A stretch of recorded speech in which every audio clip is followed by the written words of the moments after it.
റമളാൻ. അള്ളാഹുവിൻ്റെ റഹ്മത്തും പുണ്യവും ഒക്കെ എമ്പാടും തന്നിരുന്ന നിമിഷങ്ങൾ നീ ഞങ്ങളോട് യാത്ര പറയാണല്ലേ. ഇനി കാണുമോ നമ്മൾ? ഇനി ഇവിടെ വെച്ച് കാണും. നിനക്ക് സലാം റമളാൻ, നിനക്ക് സലാം. അല്ലാഹുമ്മ തസല്ലംഹു മിന്നാ വസല്ലിം റമളാന ലനാ വസല്ലിംഹു ലനാ സാലിമീന ഗാനിമീൻ. അല്ലാഹുവേ, ഈ റമളാൻ യാത്ര ചോദിക്കുമ്പോൾ അതിൻ്റെ സർവ്വ പുണ്യങ്ങളും നേടിയെടുത്തവരായി നീ ഞങ്ങളെ മാറ്റിത്തരയണമേ എന്ന് പ്രാർത്ഥിക്കണം. അല്ലാഹു അങ്ങനെ ആക്കി തരുമാറാകട്ടെ. അല്ലാതെ റമളാൻ കേവലം ഒരാഘോഷ പരിപാടിയല്ല. ടെക്സ്റ്റൈൽസുകാരൊക്കെ എഴുതി വെക്കുന്ന റമദാൻ പെരുന്നാൾ ആശംസകൾ. ഈ റമദാൻ എന്ന് പറഞ്ഞത് പെരുന്നാളാണെന്ന് കാണുന്നവർ വിചാരിക്കുക. ഈ ക്ഷേത്രങ്ങൾക്കൊക്കെ പല പെരുന്നാളുണ്ട്. റമദാൻ പെരുന്നാൾ ആശംസകൾ അങ്ങനെ വായിച്ചു പോകുമെന്ന് പേടിയിട്ട് കോമിട്ടിട്ടില്ലെങ്കിൽ റമദാൻ സ്പേസ് കോമിട്ടിട്ട് റമദാനും പെരുന്നാളും ഒക്കെ ഇപ്പം തന്നെ ആശംസിക്കുകയാണ്. എന്താ ആശംസ? ഷോപ്പിങ്ങിന്റെ ആശംസയാണ് നമുക്ക് വേണ്ടത്? അല്ല, മഗ്ഫിറ, പാപമോചനത്തിൻ്റെത്, പാപങ്ങൾ പൊറുക്കപ്പെട്ട് കിട്ടുന്നതിൻ്റെത്, ദോഷങ്ങൾ പൊറുക്കപ്പെട്ട് കിട്ടണം, ശുദ്ധിയാവണം. ശ്വസിക്കാൻ ഓക്സിജനും കഴിക്കാൻ ഭക്ഷണവും ഒക്കെ സംവിധാനിച്ച അള്ളാഹുവിനോട്, ആ പടച്ച തമ്പുരാൻ നമ്മെ തൃപ്തിപ്പെടുന്നൊരവസ്ഥ, അള്ളാഹു നമ്മെ സന്തോഷിക്കുന്നൊരവസ്ഥ. റളിയല്ലാഹു അൻഹും വറളൂ അൻഹു ദാലിക ലിമൻ ഖശിയ റബ്ബഹ്. അള്ളാഹു അവരെ തൃപ്തിപ്പെട്ടിരിക്കുന്നു. റളിയല്ലാഹു അൻഹും വറളൂ അൻഹു, അവർ അള്ളാഹുവിലും തൃപ്തിപ്പെട്ടിരിക്കുന്നു. ദാലിക ലിമൻ ഖശിയ റബ്ബഹ്, ഈ സംതൃപ്തി അള്ളാഹു നൽകുന്നത് ലിമൻ ഖശിയ റബ്ബഹു, തന്റെ രക്ഷിതാവിനെ ആരാണോ പേടിച്ചത് അവർക്കാണ്. പേടിക്കുക എന്ന് പറഞ്ഞാൽ തെറ്റ് സംഭവിക്കുമ്പോൾ പേടിക്കണം, തെറ്റ് സംഭവിക്കുമോ എന്ന് പേടിക്കണം, അള്ളാഹുവിന്റെ കാരുണ്യത്തിൽ പ്രതീക്ഷിക്കണം. പക്ഷേ അള്ളാഹുവിനെ സംബന്ധിച്ചുള്ള ബോധം എപ്പോഴാണോ എപ്പോഴും ആർക്കാണോ ഉള്ളത് അവർക്കാണ് അള്ളാഹുവിന്റെ സംതൃപ്തി ലഭിക്കുന്നത്. വറിദ്വാനും മിനല്ലാഹി അക്ബർ, അള്ളാഹു നൽകുന്ന ഈ സംതൃപ്തിയാണ് ഏറ്റവും വലിയ അനുഗ്രഹം. പടച്ചവൻ എന്നിൽ സംതൃപ്തനാണ്. വിഷമങ്ങൾ വന്നാലും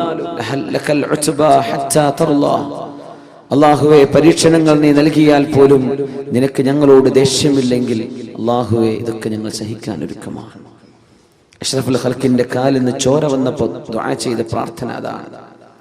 ത്വായിഫിൽ വിഷമിച്ചപ്പോൾ പ്രാർത്ഥിച്ചത് അതാണ്. ലക്കൽ ഉത്ബ ഹത്താ തർളാ ഇല്ലം യകും ബിക ഗളബൻ ഫലാ ഉബാലി.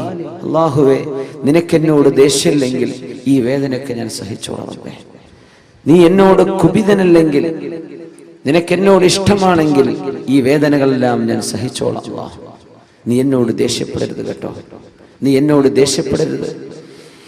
ഈ അള്ളാഹുവിന്റെ മർളാത്ത്, അള്ളാഹുവിന്റെ തൃപ്തി പരിശുദ്ധ റമളാൻ കഴിഞ്ഞു പോകുമ്പോൾ നമുക്ക് ലഭിച്ചിട്ടുണ്ടോ? മനസ്സിനുള്ളിലേക്ക് വരുന്നുണ്ടോ എന്റെ റബ്ബ് എന്നോട് പൊരുത്തപ്പെട്ടിരിക്കണം? മനസ്സിനുള്ളിലേക്ക് വരുന്നുണ്ടോ എന്റെ റബ്ബ് എന്നിൽ സംതൃപ്തനായിരിക്കണം? മനസ്സിനുള്ളിലേക്ക് ഒരാഗ്രഹം വരുന്നുണ്ടോ എന്റെ റബ്ബിനെ കാണാൻ എനിക്ക് കൊതിയുണ്ട്? من أحب لقاء الله أحب الله لقاءه ومن كره لقاء الله كره الله لقاءه. من أحب لقاء الله, അള്ളാഹുവിനെ കാണണമെന്ന് ആരൊക്കെയാണോ കൊതിക്കുന്നത്, അഹബ്ബല്ലാഹു ലിഖാഅഹു, അവരെ കാണാൻ അള്ളാഹു കൊതിക്കും. ആരാണോ അള്ളാഹുവിനെ കാണാൻ കൊതിക്കുന്നത് അവരെ കാണാൻ അള്ളാഹുവിന്റെ കൊതിയുണ്ട്. വമൻ കരിഹ ലിഖാഅ അല്ലാഹി കരിഹല്ലാഹു ലിഖാഅഹ്, അള്ളാഹുവിനെ കണ്ടുമുട്ടാൻ ആരാണോ വെറുക്കുന്നത് അവരെ കാണാൻ അള്ളാഹുവിനും വെറുപ്പാണെന്ന് റസൂലുള്ളാഹി സ്വല്ലല്ലാഹു അലൈഹി വസല്ലം. ബിലാൽ ഇബ്നു റബാഹ് റളിയല്ലാഹു അൻഹു വഫാത്താകാൻ കിടക്കുമ്പോൾ, മരിക്കാൻ കിടക്കുമ്പോൾ, വാ കർബാ വാ സൗജാ, എന്റെ സങ്കടമേ, എന്റെ ഭർത്താവിന്റെ വിയോഗമേ എന്ന് പറഞ്ഞ് പൊട്ടിക്കരയുന്ന ഭാര്യയോട്, വാ സഅദാ വാ ഫർഹാ ഗദൻ നൽഖൽ ഹബ്ബ മുഹമ്മദൻ വസഹ്ബ. എന്തിന് പെണ്ണെ നീ കരയണം? ഭർത്താവ് പറഞ്ഞു കൊടുക്കുക ഭാര്യയോട്, നീ എന്തിനായി കരയുന്നത്? നാളെയാണ് നമ്മൾ പ്രിയപ്പെട്ട സുഹൃത്തുക്കളെ കാണാൻ പോകുന്നത്. നാളെയാണ് ഞാൻ മരിച്ചാൽ ഞാൻ എൻ്റെ കൂട്ടുകാരെ കാണാൻ പോവുകയാണ്. മുഹമ്മദൻ വസഹബ, മുഹമ്മദ് നബി തങ്ങളെയും അവിടുത്തെ സ്വഹാബികളെയും കാണാൻ പോകുന്ന പോക്കല്ലേ ഞാൻ ഈ പോകുന്നത്. എന്തിനാ നീ കരയുന്നത്? എനിക്ക് കരയാൻ തോന്നുന്നില്ല. ബിലാൽ ഇബ്നു റബാഹ് റളിയല്ലാഹു അൻഹു, മൻ അഹബ്ബ ലിഖാ അല്ലാഹ്, എൻ്റെ റബ്ബിനെ കാണാൻ എനിക്ക് കൊതിയുണ്ടെന്ന് ആഗ്രഹിക്കുന്നവരെ അവരെ കാണാൻ അല്ലാഹുവിന് കൊതിയുണ്ട്. ഇത് പറഞ്ഞപ്പോൾ ആയിഷ റളിയല്ലാഹു അൻഹ പറഞ്ഞു, അല്ലാഹുവിന്റെ റസൂലേ, കുല്ലുനാ നക്റഹുൽ മൗത്ത്, ഞങ്ങൾക്കൊക്കെ മരിക്കൽ വെറുപ്പാണല്ലോ നബിയേ. ഞങ്ങൾക്കൊക്കെ അത് വെറുപ്പാണല്ലോ, ഞങ്ങൾക്കൊക്കെ അത് വെറുപ്പാണല്ലോ നബിയേ. പിന്നെ എങ്ങനെ അള്ളാഹുവിനെ കാണാൻ ഇഷ്ടപ്പെടാൻ ഞങ്ങൾക്ക് എങ്ങനെ കഴിയും? ഞങ്ങൾക്ക് മരിക്കാൻ ഇഷ്ടമല്ലല്ലോ. ആയിഷ ബീവി, അത് സ്വാഭാവികമാണ്. മരണം എല്ലാവർക്കും വെറുപ്പുണ്ട്. പക്ഷേ മരണം ആസന്നമാകുന്ന നേരത്ത് സത്യവിശ്വാസികൾക്ക് അല്ലാഹു സുബ്ഹാനഹു വ തആല അല്ലാഹുവിന്റെ പ്രത്യേകമായ മാലാഖമാരെ അയച്ചു കൊടുക്കുകയും സ്വർഗത്തിന്റെ ഫോട്ടോ, സ്വർഗത്തിന്റെ പിക്ചർ, കാണാൻ പോകുന്ന അനുഭവിക്കാൻ പോകുന്ന ലോകത്തിന്റെ ഒരു മിനിയേച്ചർ അല്ലാഹു മരിക്കാനിരിക്കുന്ന ആളുകൾക്ക് കാണിച്ചു കൊടുക്കുമ്പോൾ ഞാൻ അങ്ങോട്ട് വരാൻ ഒരുക്കമാണ്, ഞാൻ അങ്ങോട്ട് വന്നോട്ടെ എന്ന് ചോദിക്കുന്ന ഒരു നേരത്ത് ഇങ്ങോട്ട് വന്നോളൂ എന്ന് അല്ലാഹു പറയുമെന്നാണ് ഈ ഹദീസിന്റെ സാരമെന്ന് അഷ്റഫുൽ ഖൽഖ് റസൂലുള്ളാഹി സ്വല്ലല്ലാഹു അലൈഹി വസല്ലം. ദുനിയാവിന്ന് വിട പറയാൻ തുടങ്ങുമ്പോൾ നമ്മുടെ സെൻസുകളൊക്കെ ഈ കാണുന്ന ലിമിറ്റുകളൊക്കെ ഭേദിച്ചുകൊണ്ട് വർക്ക് ചെയ്യാൻ തുടങ്ങുന്ന നമുക്ക് മാലാഖമാരെ കാണാൻ പറ്റുന്നില്ല.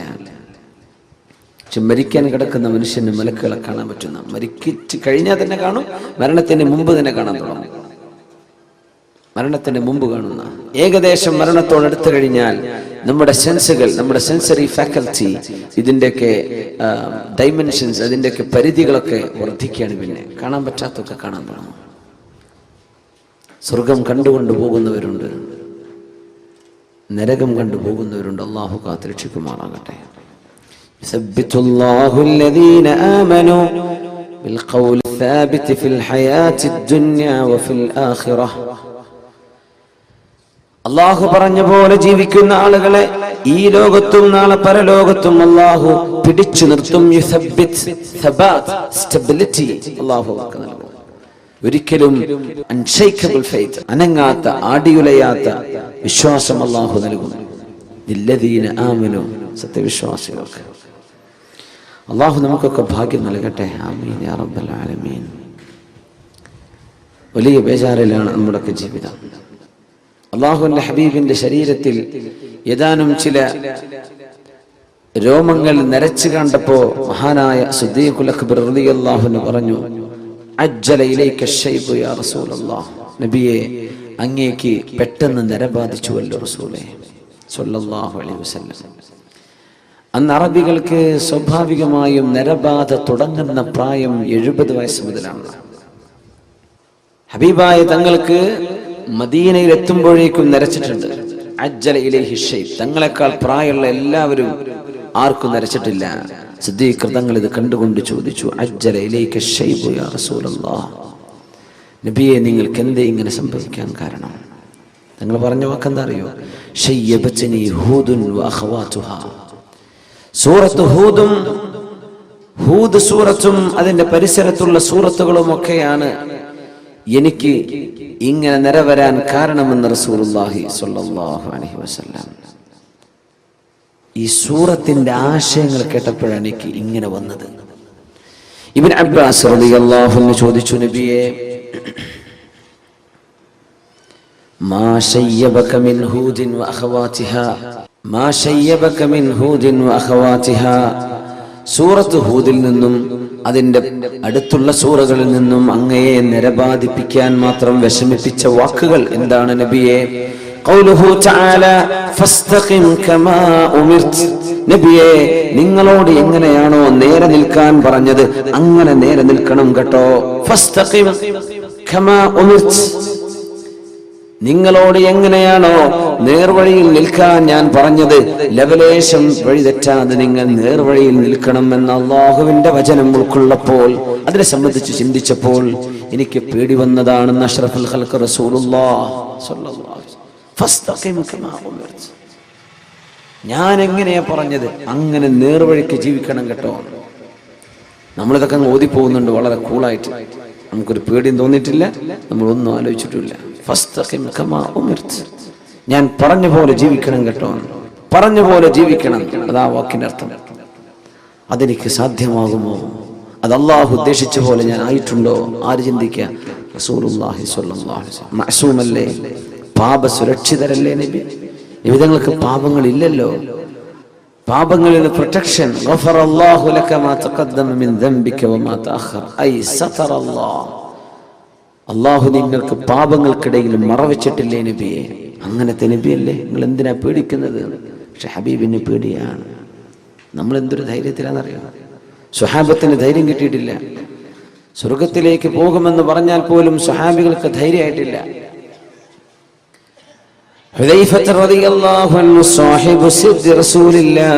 അള്ളാഹുവിന്റെ റസൂലിന്റെ സ്വകാര്യതകൾ അറിഞ്ഞിരുന്ന സ്വഹാബിയാണ്. സീക്രട്ടുകൾ, സെക്രട്ടറി എന്ന് പറഞ്ഞതിന്റെ അർത്ഥം അതാണ്. സെക്രട്ടറി എന്ന് പറഞ്ഞാൽ എന്താ? സീക്രട്ടുകൾ സൂക്ഷിക്കുന്ന ആള്, കുറെ രഹസ്യങ്ങളൊക്കെ സൂക്ഷിക്കുന്ന ആൾക്കാണ് നമ്മൾ സെക്രട്ടറി എന്ന് പറയാം. ഹബീബിന്റെ സെക്രട്ടറിയാണ് മഹാനായ ഹുദൈഫ റളിയല്ലാഹു തആല അൻഹു. മദീനയിലെ കപടവിശ്വാസികളുടെ പേരുകൾ എന്തൊക്കെയാണെന്ന് വിവരം കൊടുത്തു അല്ലാഹുവിന്റെ റസൂലിന് സ്വല്ലല്ലാഹു അലൈഹി വസല്ലം. അല്ലാഹുവിന്റെ വിവരം കൊടുത്തു. മദീനയിൽ അല്ലാഹുവിന്റെ റസൂലിന്റെ കൂടെ നിസ്കരിക്കാൻ പള്ളിയിലേക്ക് വരുന്ന ചില ആളുകൾ, അവരുടെ ഉള്ളിൽ ഇസ്ലാമിനോടുള്ള സ്നേഹമില്ല. അവരുടെ ഉള്ളിൽ ഏകനായ അള്ളാഹുവാണ് ഈ ലോകത്തെ പടച്ചവൻ എന്ന വിശ്വാസമില്ല. പക്ഷേ എന്തോ ചില ലാഭം കിട്ടാൻ വേണ്ടി നബിയോടുകൂടെ നിസ്കരിക്കാൻ വരും. യുദ്ധത്തിന് ചിലപ്പോൾ പോകും. എങ്ങാണ്ടും നാശം സംഭവിക്കുന്ന കണ്ടാൽ ഒരു പിന്തിരിഞ്ഞോടും. അങ്ങനത്തെ കുറച്ച് ആൾക്കാരുണ്ട്. ഇവരുടെ പേര് വിവരം അള്ളാഹു അറിയിച്ചു കൊടുത്തു അഷ്റഫുൽ ഖൽഖിന് സ്വല്ലല്ലാഹു അലൈഹി വസല്ലം. ഒരു ലിസ്റ്റ്, 20 ആളുകളുടെ പേരുകൾ. ഇവരൊക്കെ നബിയെ മുനാഫിക്കുകളാണ്, കപടവിശ്വാസികളാണ്. ആ പേര് വിവരം കിട്ടിയപ്പോ ഹുദൈഫ റളിയല്ലാഹു അൻഹു പറഞ്ഞു, ഇത് ഞാൻ ആർക്കും പറഞ്ഞു കൊടുക്കൂല, ഇത് ഞാൻ ആർക്കും പറഞ്ഞു കൊടുക്കൂല. അള്ളാഹുവിന്റെ റസൂലിന്റെ സ്വകാര്യമാണ്, രഹസ്യമാണ്. അത് ഏറ്റവും വലിയ അത്ഭുതം എന്താ അറിയോ? ഒരാൾ കപടവിശ്വാസിയാണെന്ന് അറിഞ്ഞിട്ടും നീ കാപട്യമുള്ള ആളല്ലേ എന്ന് അവരോട് മുഖത്ത് നോക്കി പറയൂല റസൂലുള്ളാഹി സ്വല്ലല്ലാഹു അലൈഹി വസല്ലം. അതാണ് തമ്മിലുള്ള പ്രത്യേകത. അവർക്ക് തോന്നുന്നു നബിന്റെ വലിയ ഫ്രണ്ടാണ്. എല്ലാവർക്കും അങ്ങനെ തോന്നുക. അതാണ് അഷ്റഫുൽ ഖൽഖിന്റെ സ്വഭാവം സ്വല്ലല്ലാഹു അലൈഹി വസല്ലം. മുഖത്ത് നോക്കി പറയും. പക്ഷെ ഞങ്ങൾക്കറിയാം ഇവർ കപടവിശ്വാസികളാണ്, ഇവരുടെ ഉള്ളിൽ ഇതില്ല എന്ന് തങ്ങൾക്കറിയാം. പക്ഷെ തങ്ങളത് മുഖത്ത് നോക്കി പറയൂല. ആ വിവരം കൈമാറി. ഇങ്ങനെ ഒരു ലിസ്റ്റ് ഹുദൈഫ റളിയല്ലാഹു അൻഹുവിന്റെ കയ്യിൽ കിട്ടി എന്നറിഞ്ഞപ്പോൾ ഉമറുൽ ഫാറൂഖ് റളിയല്ലാഹു അൻഹു പിന്നാലെ കൂടിയിട്ട് ചോദിച്ചു, യാ ഹുദൈഫ, ഹുദൈഫ, ഹുദൈഫ, ആ പേരെനിക്കൊന്ന് പറഞ്ഞു തരോ?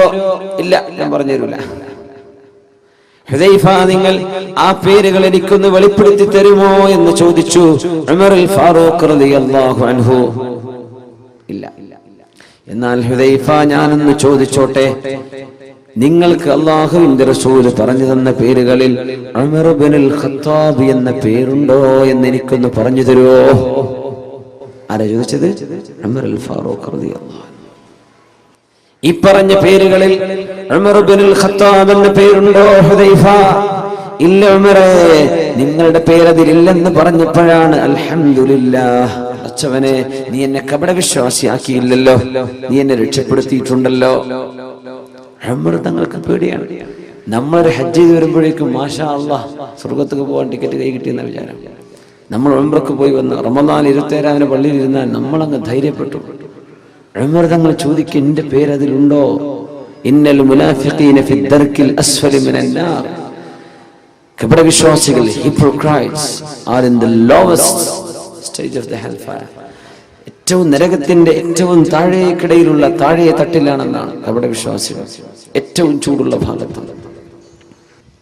ഞാൻ അതിലുണ്ടോ എന്ന് പേടിക്കുന്ന ഉമർ റളിയല്ലാഹു അൻഹു ഒരാടർത്ത് മാംസം കറി വെച്ച നേരത്തെ പറഞ്ഞു പോയിട്ടുണ്ട്. ഇതേ ഉമർ ഇബ്നുൽ ഖത്താബ് റളിയല്ലാഹു അൻഹു ഇതേ വാക്കുകൾ പറഞ്ഞു പോയിട്ടുണ്ട്. ആ വാക്കുകൾ, അല്ലാഹുവേ, ഞാനൊരു ആട്ടിൻ കുട്ടിയായി ജനിക്കുകയും എന്നെ ആളുകൾ അറുക്കുകയും മാംസമായി കഴിക്കപ്പെടുകയും ചെയ്ത് നാളെ പരലോകത്ത് ഞാൻ ഒരുമിച്ച് കൂട്ടപ്പെടുമ്പോൾ കൂനൂ തുറാബാ, നിങ്ങൾ മണ്ണുകളായി മാറിക്കോളൂ എന്ന് പറയപ്പെടാൻ മാത്രം ഒരു ജീവിയായി മാറിയിരുന്നെങ്കിൽ എത്ര നന്നായിരുന്നേനെ. ആര്? യാ ഉമർ, ഉമറേ, ലൗ സലക്ത ഫജ്ജൻ ലസലക ശൈത്വാനു ഫജ്ജൻ ഗൈറ ഫജ്ജിക യാ ഉമർ. ഉമറേ, നിങ്ങളൊരു വഴിക്ക് ഇങ്ങനെ നടന്നു വന്നാൽ പിശാച് ആ വഴിക്ക് നടന്നു വരികയില്ല. ഉമറേ, നിങ്ങളെ കണ്ടാൽ പിശാച് പോലും പേടിക്കുമെന്ന് പറഞ്ഞ ഉമറുൽ ഫാറൂഖ് റളിയല്ലാഹു അൻഹു. പിശാച് പോലും വരില്ല ആ വഴിക്ക്. ഹബീബിന്റെ മുമ്പിൽ ഖുറൈശികളായ ഒരുപാട് പെണ്ണുങ്ങൾ വന്ന് നബി തങ്ങളുടെ വീട്ടുകാരോട് തമാശ പറഞ്ഞ് ചിരിക്കുന്ന സമയത്ത് മഹാനായ ഉമറുൽ ഫാറൂഖ് റളിയല്ലാഹു അൻഹു വീട്ടിലേക്ക് കയറി വന്നപ്പോ എല്ലാവരും ഓടി ഒളിച്ച നേരത്ത് അല്ലാഹുവിന്റെ റസൂൽ പറഞ്ഞു, മനുഷ്യരിലെയും ജിന്നുകളിലെയും ശൈത്താന്മാർക്ക് ഉമറിനെ പേടിയാണല്ലോ. എല്ലാവരും ഓടി ഒളിച്ചു. അങ്ങനത്തെ ഉമർ തങ്ങളാണ് ഞാൻ നാളെ രക്ഷപ്പെടും എന്ന് ചിന്തിക്കുന്നത്. റബ്ബനാ തഖബ്ബൽ മിന്നാ ഇന്നക അൻതസ് സമീഉൽ അലീം. കഅബാലയം പണിതീർത്തുകയും കഅബാലയത്തിന്റെ കല്ലുകൾ പെടുത്തു വെക്കുകയും ചെയ്തതിന്റെ ശേഷം അല്ലാഹുവേ, ഞാനും എന്റെ പുത്രൻ ഇസ്മാഈൽ നബിയും ചെയ്തു വെച്ച ഈ കർമ്മം നീ അങ്ങ് സ്വീകരിക്കണേ അല്ലാഹ്. ആര് ദുആ ചെയ്തു? ഇബ്രാഹിം അലൈഹിസ്സലാം. ربنا تقبل منا إنك أنت السميع العليم. എല്ലാം കേൾക്കുന്ന പടച്ചവനെ, എല്ലാം അറിയുന്ന പടച്ചവനെ, ഞങ്ങളുടെ മനസ്സിന്റെ ഉദ്ദേശങ്ങൾ അറിയുന്ന അല്ലാഹ്, ഈ കർമ്മം നീ ഞങ്ങളിൽ നിന്ന് സ്വീകരിക്കണമേ. റമദാൻ കഴിഞ്ഞു പോകുമ്പോ ഈ റമദാൻ ഞങ്ങളിൽ നിന്ന് സ്വീകരിക്കണേ. നമ്മൾ അങ്ങനെ ദുആ ചെയ്തിട്ടുണ്ടോ? നോമ്പ് നോറ്റു, അല്ലാഹുമ്മ ലക സുംതു വഅലാ റിസ്ഖിക അഫ്തർതു, നീ തന്ന ഭക്ഷണം കഴിച്ച് നോമ്പ് ഞാൻ മുറിച്ചു റബ്ബേ. നീ പറഞ്ഞ പോലെ നോമ്പ് നോറ്റിട്ടുണ്ട് പടച്ചവനെ. ذهبَ الظَّمَأُ وَابْتَلَّتِ الْعُرُوقُ وَثَبَتَ الْأَجْرُ إِنْ شَاءَ اللَّهُ. നീ തന്ന വെള്ളം ഞാനങ്ങ് കുടിച്ചപ്പോൾ, എന്റെ തൊണ്ടയിലേക്ക് വെള്ളം ഇറങ്ങിയപ്പോൾ ദാഹം തീർന്നിട്ടുണ്ടല്ലോ. ഒരു തുള്ളി വെള്ളത്തിന്റെ വില എത്രയാണെന്ന് നോമ്പുകാരൻ പഠിക്കണമെന്നാണ് പരിശുദ്ധ റസൂലുള്ളാഹി തങ്ങളുടെ ഈ സുന്നത്ത് മനസ്സിലാക്കി തരുന്നത്. ഒരു തുള്ളി വെള്ളത്തിന്റെ അനുഗ്രഹം എത്രയാണ്? ഒരു മുറുക്ക് വെള്ളം ഇറക്കുമ്പോൾ ദ്വാരക്കണം, എന്ത്? ദഹബല്ലമ, എന്റെ ദാഹം പോയി. വബതല്ലത്തിൽ ഉറൂഖ്, ഞരമ്പുകളെല്ലാം നനഞ്ഞല്ലോ. എവിടെ? തൊണ്ടന്നെ മുഴുവൻ നനഞ്ഞിട്ടില്ല. അപ്പോഴും ദുആ ചെയ്യണം, എന്താ? എന്റെ ഞരമ്പുകളൊക്കെ നനഞ്ഞു, എന്റെ തൊണ്ടയൊക്കെ നനഞ്ഞു, ആശ്വാസമായി. ഒരു തുള്ളി വെള്ളം, എത്ര വെള്ളം നമ്മൾ വേസ്റ്റ് ആക്കുന്നത്, എത്ര വെള്ളം നമ്മൾ മലിനമാക്കുന്നത്. ഒരു തുള്ളി വെള്ളം എത്തുമ്പോൾ ദുആ ചെയ്യണം, എന്റെ തൊണ്ട നനഞ്ഞല്ലോ അല്ലാഹ്, അത് നീ ചെയ്ത അനുഗ്രഹമാണ്. എന്റെ ഞരമ്പുകൾക്ക് നനവ് ലഭിച്ചല്ലോ പടച്ചവനെ. അങ്ങനെ പ്രാർത്ഥിക്കാൻ പറഞ്ഞിട്ടും നമ്മൾ അല്ലാഹുവേ, ഈ നോമ്പ് നീ സ്വീകരിക്കണേ അല്ലാ എന്ന് ദുആ ചെയ്തിട്ടുണ്ടോ? അതാ ചോദിക്കുന്നത്. നമ്മൾ അങ്ങനെ ദുആ ചെയ്തിട്ടുണ്ടോ? നമ്മൾ മനസ്സറിച്ച് ചോദിക്കും. നാളത്തെ നോമ്പിൽ നിയ്യത്ത് വെക്കുന്നു, തലേന്ന് രാത്രി നിയ്യത്തൊക്കെ വെക്കുന്നുണ്ട്. പക്ഷെ ഇന്നലെ നോറ്റത് നീ സ്വീകരിച്ചോ പടച്ചോനെ? അത് നീ എന്നെ ഒന്ന് കബൂലാക്കിയിട്ടുണ്ടോ? ഇങ്ങനെ നമ്മൾ ആരാ ചിന്തിച്ചിട്ടുണ്ടോ? അങ്ങനെ നീ സ്വീകരിച്ചോ? കഅബാലയം പണിതുയർത്തിയപ്പോഴാണ് മഹാനായ ഇബ്രാഹിം നബി അലൈഹിസ്സലാം ദുആ ചെയ്യുന്നത്, നീ സ്വീകരിക്കണേ അല്ലാഹ്. നമ്മൾ പള്ളി പണി കഴിഞ്ഞാൽ വിചാരിക്കും പള്ളിയല്ലേ എന്തായാലും അല്ലാഹ് സ്വീകരിക്കുമെന്ന് ഉറപ്പല്ലേ? അല്ലല്ല, കഅബ ഉണ്ടാക്കിയപ്പോഴാണ് ചോദിച്ചത്. പള്ളി പണി ചെയ്തിട്ടും അല്ലാഹ് സ്വീകരിക്കാതിരിക്കാനൊക്കെ പറ്റും, അങ്ങനെയൊക്കെ ഉണ്ടാവും. തബൂക്ക് യുദ്ധം നടക്കുമ്പോഴാണ് മസ്ജിദുൽ ദിറാർ എന്ന് പറഞ്ഞ പള്ളി ഉണ്ടാക്കിയത് മുനാഫിഖീങ്ങൾ. പള്ളി തന്നെയായിരുന്നു. തബൂക്ക് യുദ്ധം കഴിഞ്ഞ് വരുമ്പോഴാണ് കേൾക്കുന്നത് മുനാഫിഖുകൾ പുതിയ പള്ളി തുടങ്ങിയിട്ടുണ്ട്. 4 ആൾക്ക് വേണ്ടി ജുമാ ഏർപ്പാടൊക്കെ ഉണ്ട് നമ്മുടെ നാട്ടിൽ. 4 ആൾക്ക് വേണ്ടി ജുമാത്തുള്ളി ഉണ്ടാക്കി. സുബ്ഹാനല്ലാഹ്. അന്ന് മദീനയിൽ അങ്ങനെ സംഭവിച്ചു. മസ്ജിദ് ദിറാർ. ഏറ്റവും വലിയ രസം എന്താ അറിയോ? ഉദ്ഘാടനത്തിന് നമ്മൾ തങ്ങന്മാരെ വിളിക്കൂലേ, പണക്കട സയ്യിദന്മാരെ വരട്ടെ, അള്ളാഹിന്റെ റസൂലിനെ വിളിച്ചു ഉദ്ഘാടനത്തിന്. ഉണ്ടാക്കിയതാരാ? പച്ചക്കാഫിർ മുനാഫിഖുകൾ ഉണ്ടാക്കിയ പള്ളിക്ക് ഉദ്ഘാടനത്തിന് നബിയെ വിളിച്ചു. അള്ളാഹു ആയത്തിറക്കി, പറ്റൂല നബിയെ, ലാ തഖും ഫീഹി അബദാ ലമസ്ജിദുൻ ഉസ്സിസ അല തഖ്വാ മിൻ അവ്വൽ യൗമിൻ അഹഖു അൻ തഖൂമ ഫീഹി റിജാലുൻ യുഹിബ്ബൂന അൻ യതതഹറു വല്ലാഹു യുഹിബ്ബുൽ മുത്തഹിരീൻ.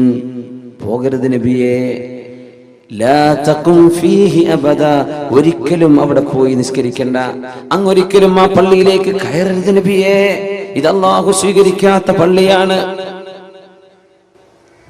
മദീനയിൽ ആ പള്ളി കരിച്ചു കളയാൻ പറഞ്ഞു. ഫിത്ന ഉണ്ടാക്കിയതായിരുന്നു, പാർട്ടി ഗ്രൂപ്പ് ഉണ്ടാക്കാൻ. ലാ തഖും ഫീഹി അബദാ വല്ലദീന, ചില ആളുകൾ തഖദൂ മസ്ജിദൻ ദിറാറൻ, മുസ്ലിമീങ്ങളെ ബുദ്ധിമുട്ടാക്കാൻ ഉണ്ടാക്കിയത്. നിയ്യത്ത് എന്താ, അതിനനുസരിച്ച് കൂലി കിട്ടുള്ളൂ. അറബിന്റെ പൈസ കൊണ്ടൊന്നും ഉണ്ടാക്കിയിട്ടുണ്ടോ നല്ല സ്വീകരിച്ചോളന്നില്ല, അറബിക്ക് കൂലി കിട്ടും. പക്ഷെ ഇവിടെ ഉണ്ടാക്കിയത് എന്തിനാന്ന് ആലോചിക്കണം. ഏത് വിഷയം അങ്ങനെയാണ്. ഇസ്ലാമിന്റെ വിഷയങ്ങളൊക്കെ നിയ്യത്തുമേല കിടക്കുന്നത്. പള്ളിന്റെ പെയിന്റും ചുരുക്കൊന്നുമല്ല, വലുപ്പവും മിനാരത്തിന്റെ ഹൈറ്റോ ഇതൊന്നും വിഷയമല്ല. അത് ഉണ്ടാക്കിയത് എന്തിനാണ്, ലക്ഷ്യം എന്താ, എന്തിനാ നമ്മൾ നോമ്പോറ്റത്, അല്ലാഹു നോക്കുന്നത്. എന്തിനു നമ്മളിത് ചെയ്തത്, എന്തിനു നമ്മൾ ഉംറ ചെയ്തു, എന്തിനു നമ്മൾ സത്യം പറഞ്ഞ് ജീവിക്കുന്നു, എന്തിനു നമ്മൾ ആളുകളെ വഞ്ചിക്കാതെ ജീവിക്കുന്നു, എന്താ നമ്മുടെ ലക്ഷ്യം. ആ ലക്ഷ്യം നന്നായാൽ മാത്രമേ അല്ലാഹു കബൂലാക്കുന്നുള്ളൂ. അത് മാത്രമോ, കബൂലാക്കണേ എന്ന് ദുആ ചെയ്യണമെന്ന്. റബ്ബനാ തഖബ്ബൽ മിന്നാ, നീ ഞങ്ങളിൽ നിന്ന് സ്വീകരിക്കണേ അല്ലാഹ്. ഇനി അത് ദുആ ഇറക്കേണ്ട സമയമാണ്. പരിശുദ്ധ റമദാൻ യാത്ര പറഞ്ഞു പോവുകയാണ്. ഞാനിനി വരുമോ എന്നറിയില്ല, ഞാൻ വരുമ്പോൾ നിങ്ങളുണ്ടാകുമോ എന്നറിയില്ലെന്ന് റമദാൻ ഇങ്ങനെ പറയുന്ന പോലെ ഞാൻ പോവാണ്. റബ്ബനാ, അല്ലാഹുവേ, തഖബ്ബൽ മിന്നാ, നീ ഞങ്ങളിൽ നിന്ന് സ്വീകരിക്കണേ എന്ന് ദുആ ചെയ്യാൻ പഠിപ്പിച്ചു അല്ലാഹുവിന്റെ റസൂലിന്റെ വല്ലിപ്പയായ ഇബ്രാഹിം നബി അലൈഹിസ്സലാം. കഅബ ഉണ്ടാക്കിയപ്പോഴാണ് ദുആ ഇരുന്നത്. അതിൽ ഏറ്റവും വലിയ അത്ഭുതം, കഅബ ഉണ്ടാക്കി പിന്നെ എന്തിനാ ദ്വാരക്കേണ്ടത്? കഅബ അള്ളാന്റെ, അള്ളാഹ് ഉണ്ടാക്കാൻ പറഞ്ഞു. അള്ളാഹു കൊണ്ടുവന്നത് ഇബ്രാഹിം നബിയെ ഫലസ്തീനിൽ നിന്ന് മക്കയിലേക്ക്, കുറെ മലകളുടെ ഇടയിൽ. എവിടെയാണ് കഅബ എന്നറിയോ? ഇല്ല. കുറെ കാക്കകളെ പറഞ്ഞു വെച്ചു. ആ കാക്കകളെ കാണുമ്പോൾ നോക്കണം താഴേക്ക്, അവിടെ ഉറുമ്പുണ്ടാകും. അടയാളങ്ങൾ പറഞ്ഞെടുത്തു, മേഘം ഇറക്കി കൊടുത്തു. അതിൻ്റെ ഒക്കെ പരിസരത്ത് തപ്പി നോക്കിയാൽ ഒരു ഫൗണ്ടേഷൻ കാണും. അതിനടുത്തേക്ക് കഅബാലയത്തിന്റെ ചുമരുകൾ എന്ന്. അത് അള്ളാഹുവിന്റെ മുഴുവൻ ഡിവൈൻ ഇൻസ്പിറേഷൻ, അള്ളാഹു നൽകുന്ന ഡിവൈൻ റെവലേഷൻ, അള്ളാഹുവിന്റെ വഹി അനുസരിച്ച് ചെയ്ത പള്ളിയാണ്. എന്നിട്ടും ഇബ്രാഹിം നബി എന്താ പറഞ്ഞെന്നറിയോ? റബ്ബനാ, ഞങ്ങളുടെ രക്ഷിതാവേ, തഖബ്ബൽ മിന്നാ, ഇത് ഞങ്ങളിൽ നിന്ന് സ്വീകരിക്കണേ അല്ലാഹ്. അള്ളാഹു നമ്മുടെ നോമ്പൊക്കെ സ്വീകരിക്കട്ടെ, നമ്മുടെ റമദാൻ അള്ളാഹു കബൂൽ ചെയ്യട്ടെ, നമ്മൾ ചെയ്ത ദാനധർമ്മങ്ങൾ അള്ളാഹു സ്വീകരിക്കട്ടെ, നമ്മുടെ പ്രാർത്ഥനകൾ അള്ളാഹു സ്വീകരിക്കട്ടെ. അള്ളാഹു നമുക്ക് പുറത്തു തരട്ടെ. ആമീൻ യാ റബ്ബൽ ആലമീൻ. ربنا تقبل منا إنك أنت السميع العليم. എല്ലാം അറിയുന്ന പടച്ചവനെ, നീ ഞങ്ങളിൽ നിന്ന് കബൂലാക്കണമേ. ഇന്നമാ യതഖബ്ബലുല്ലാഹു മിനൽ മുത്തഖീൻ, അല്ലാഹുവിനെ സൂക്ഷ്മതയോടുകൂടെ ജീവിക്കുന്നവരിൽ നിന്നേ അല്ലാഹു സ്വീകരിക്കുന്നുള്ളൂ. അതാ വിഷയം. സൂക്ഷ്മതയുള്ളവരിൽ നിന്നേ അല്ലാഹു സ്വീകരിക്കുന്നുള്ളൂ. അല്ലാത്തതൊക്കെ നോമ്പോറ്റോ, ആന്നോറ്റോ, നിസ്കരിച്ചു, ഇത് ഫയലിൽ സ്വീകരിക്കോ? സ്വീകരിക്കാൻ പറ്റൂല, നമുക്ക് പരിഗണിക്കാൻ പറ്റൂല, പരിഗണനക്ക് എടുക്കൂല. സംഭവമൊക്കെ നിസ്കരിച്ചു. അല്ലാഹു ചില ആളുകളെ സംബന്ധിച്ച് പറഞ്ഞു തങ്ങൾ,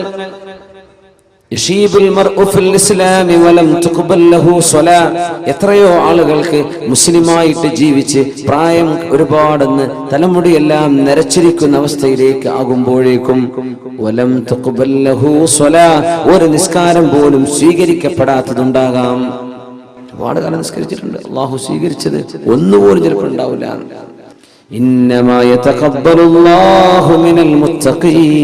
അല്ലാഹുവിനെ ഭയപ്പെടുന്നവരിൽ നിന്നേ അല്ലാഹു തആല അമലുകൾ സ്വീകരിക്കുന്നുള്ളൂ. സ്വീകാര്യത, അല്ലാഹു അമലുകൾ, കർമ്മങ്ങൾ സ്വീകരിക്കുന്നത് അല്ലാഹുവിന്റെ മഹത്തായ ഫളല. ഇഖ്ലാസ് എന്ന് പറയുന്ന സംഗതി ഉണ്ടല്ലോ, ഞാൻ ഇഖ്ലാസോടുകൂടെ പറയാണ്, അങ്ങനെ പറയാൻ പാടില്ല എന്നാണ് ഞാൻ പറയണമെന്ന് പറഞ്ഞാൽ മതി. ഇഖ്ലാസ് പടച്ചവന് മാത്രമേ അറിയുള്ളൂ. വളരെ ആത്മാർത്ഥമായിട്ട് പ്രവർത്തിക്കുന്ന ആൾ അങ്ങനെയല്ല, ദീനിന് വേണ്ടി പ്രവർത്തിക്കുന്ന ആളാണ്. ആത്മാർത്ഥത ഉണ്ടോ ഇല്ലേ, അത് അല്ലാഹുവിന് മാത്രമേ അറിയുള്ളൂ. മലക്കുകൾക്ക് എഴുതി വെക്കാൻ പറ്റാത്ത സംഗതിയാണ് ഇഖ്ലാസ്. മലക്കുകൾക്ക് എഴുതി വെക്കാൻ കിട്ടൂല. നമ്മൾ 10 രൂപ കൊടുത്തു, ആ കൊടുത്തത് പത്രത്തിലെ ഫോട്ടോ വരാനാ. നമ്മുടെ മലബാർ വാർത്തയിലോ ഉത്തരദേശത്തിലോ ഏതെങ്കിലും ഒരു പത്രത്തിലെ ഫോട്ടോ വരെ നമ്മളെ കൊടുക്കണത്. അതിനാ കവറൊക്കെ ഉണ്ടാക്കി കുറച്ച് പൈസ ഒക്കെ ചെലവാക്കിയത്. പൈസ കൊടുത്തുക സംഭാവന ചെയ്തിട്ടുണ്ടെന്ന് മലക്കുകൾ രേഖപ്പെടുത്തും. റമദാൻ മാസം 28 അന്ന് വൈകുന്നേര സമയത്ത് ഒരു സംഭാവന ചെയ്തിട്ടുണ്ട് ഫുലാൻ ഇബ്നു ഫുലാൻ. നാളെ അള്ളാഹു എടുത്തിട്ട് ചോദിക്കുന്ന, നീ ചെയ്തത് ഇതിനല്ലേ? അതവിടെ കഴിഞ്ഞു, അവിടെ പ്രിന്റ് ചെയ്ത് വന്നു, ആൾക്കാരൊക്കെ വായിച്ചു, ഇനി ഇവിടെ ഒന്നുമില്ല. എന്തുകൊണ്ട് മലക്കുകൾ അത് എഴുതി വെച്ചു എന്നാണ്. മലക്കുകൾക്ക് അറിയൂല മനസ്സിന്റെ ഉള്ളിൽ നിയ്യത്ത് എന്താണ്. അത് അള്ളാഹുവിന് മാത്രമേ അറിയൂ. അതുകൊണ്ടാണ് ഒരാളും എനിക്ക് ഇഖ്ലാസ് ഉണ്ട് എന്ന് പറയരുതെന്ന് പറയാൻ കാരണം. പറയണ്ട, അവിടെ ഉണ്ടായാൽ മതി, പറയേണ്ട ആവശ്യമില്ല. ഞാൻ ആത്മാർത്ഥമായിട്ട് അഭ്യർത്ഥിക്കണം, അങ്ങനെയൊന്നും പറയണ്ട. ഞാൻ ആത്മാർത്ഥമായിട്ട് പറയാണ്, ഞാൻ പറയണമെന്ന് പറഞ്ഞാൽ മതി. അത് ആത്മാർത്ഥത ഉണ്ടോ ഇല്ലേ എന്ന് പടച്ചവൻ അറിയും. പടച്ചവൻ അറിയിച്ചു കൊടുക്കുന്നവർക്ക് അറിയും. ക്ലെയിം ചെയ്യാൻ പാടില്ല. ഞാനത് ചെയ്തിട്ടുണ്ടെന്ന് ക്ലെയിം ചെയ്യാൻ പാടില്ല. ഞാൻ ആത്മാർത്ഥമായിട്ടാണ്. നമുക്ക് ആർക്കും അറിയില്ല, ഒരു മനുഷ്യനും അറിയാൻ പറ്റില്ല. പിശാചിന് പോലും വഴിതെറ്റിക്കാൻ കഴിയില്ലെന്ന് ഖുർആൻ പറഞ്ഞ ഇല്ലാ ഇബാദകൽ മുഖ്ലസീൻ. പടച്ചവനെ ഇഖ്ലാസ് നീയായിട്ട് നൽകിയ ആളുകൾക്കൊഴികെ മറ്റാരെയും എനിക്ക് വഴിപഴപ്പിക്കാൻ കഴിയില്ല. അവിടെ മുഖ്ല എന്നാണ്, മുഖ്ലി എന്നല്ല. മുഖ്ലിസുണ്ട്, മുഖ്ലിസീനുണ്ട്, മുഖ്ലസീൻ. ഇവിടെ മുഖ്ലസ്, മുഖ്ലിസീൻ എന്ന് പറഞ്ഞാൽ ആത്മാർത്ഥത നമ്മളായിട്ടാണ് ചെയ്തു തുടങ്ങാണ്. അങ്ങനത്തെ ആളുകൾ ഉഷാറന്നെ. മുഖ്ലസ്, അള്ളാഹു അവർക്ക് ആത്മാർത്ഥത ഇറക്കി കൊടുത്തിട്ടുണ്ട്. അങ്ങനത്തെ അത് വലിയ ഭാഗ്യവാന്മാരാണ്. കർമ്മങ്ങളിൽ അള്ളാഹുവിന് വേണ്ടി ചെയ്യുന്നവർ, അള്ളാഹുവിന് വേണ്ടി കർമ്മം ചെയ്തവർ, എന്റെ റബ്ബനിക്ക് കൂലി തരണം എന്ന് ആഗ്രഹിച്ച് ചെയ്തവർ. ഒരു പെണ്ണ് വന്ന് പറഞ്ഞു, യാ റസൂലല്ലാഹ് ഇന്നലി ഖറാബതൻ, എനിക്ക് ചില ബന്ധുക്കളുണ്ട് നബിയേ, അസ്ലുഹും വയഖ്തഊനി, ഞാൻ അവരോട് സ്നേഹബന്ധത്തിലാണ്, ഞാൻ അവരെ സ്നേഹത്തോടെയാണ് അവരോട് പെരുമാറുന്നത്. അവരെന്നോട് വിഷമുള്ളതേ പറയൂ. ഞാൻ അവരോട് അടുക്കണമെന്നാ നോക്കുന്നത്, അവരെന്നോട് അകലാനാണ് ശ്രമിക്കുന്നത് നബിയെ.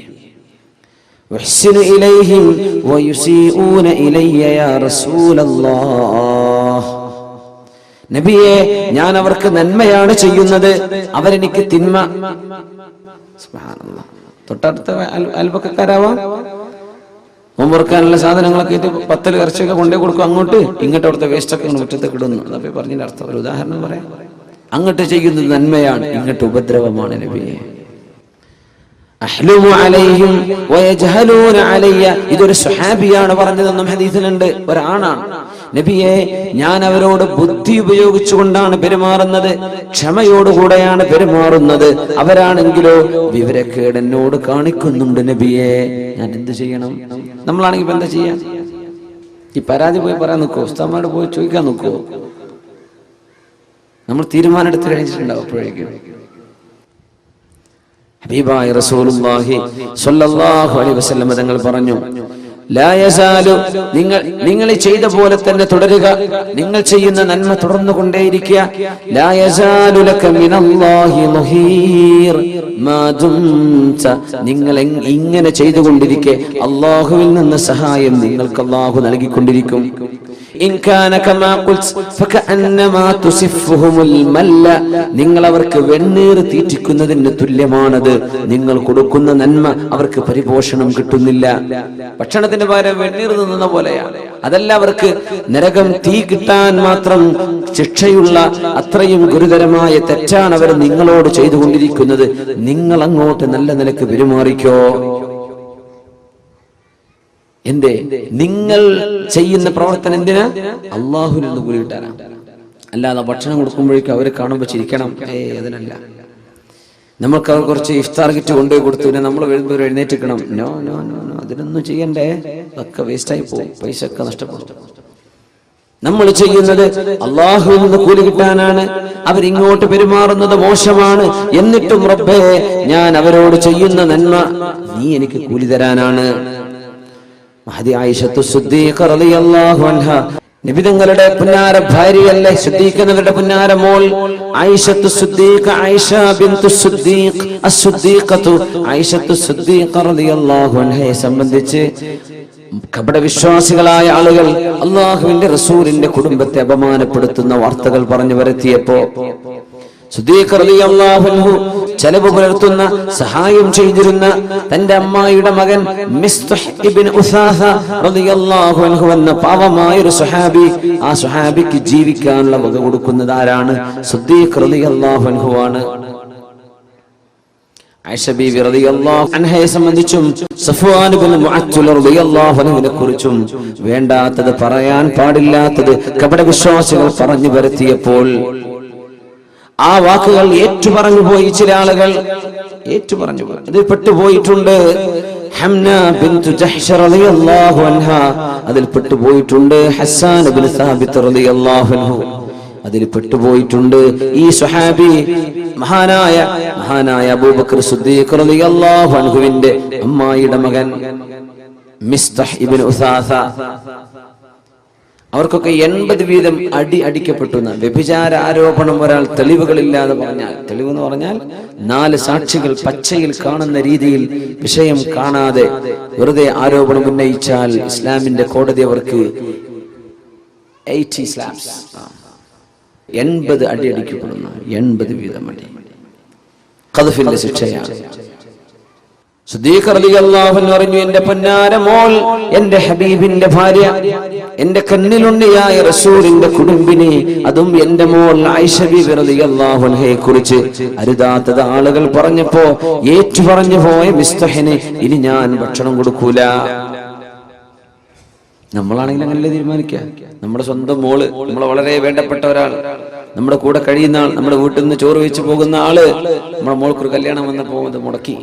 പടച്ചോനെ, ഇവനത് ചെയ്തല്ലോ റബ്ബേ, സ്വന്തം പുരക്കാരത് ചെയ്തല്ലോ, സ്വന്തം വീട്ടുകാരത് ചെയ്തല്ലോ. ഭയങ്കര വിഷമമുണ്ടാവും, ഭയങ്കര വിഷമമുണ്ടാവും.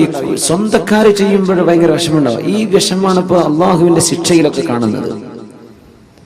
നമ്മൾ അള്ളാന്റെ സ്വന്തക്കാരാണ്, നമ്മൾ മുസ്ലിമീങ്ങളാണ്. അതുകൊണ്ട് നമുക്ക് ശിക്ഷ വരുമ്പോ ഭയങ്കര അടിയാ വരിക. അതുകൊണ്ടാണ് സുനാമിയിലൊക്കെ ലക്ഷങ്ങൾ മരിച്ചത്. അമേരിക്കയിൽ വരുന്നുണ്ട് കത്രീനൊക്കെ, നല്ല ചുരുക്കുള്ള പേരാണ് കത്രീന. കൊടുങ്കാറ്റ് അവിടെ അടിക്കുന്നുണ്ട്. മുസ്ലിം രാജ്യങ്ങളിൽ കൊടുങ്കാറ്റ് അടിച്ചാൽ മരിക്കുന്നത് ലക്ഷങ്ങളായിരിക്കും. എന്നാ കാഫറുകളുടെ രാജ്യത്ത് അടിക്കുമ്പോൾ മരിക്കുന്നത് എത്രയാ? 7 പേർ. ശക്തമായ കൊടുങ്കാറ്റ് എത്ര പേര് മരിച്ചു? 2 ആൾക്ക് ആൾനാശം, 2-3 കാറ് മറിഞ്ഞു. എവിടെ?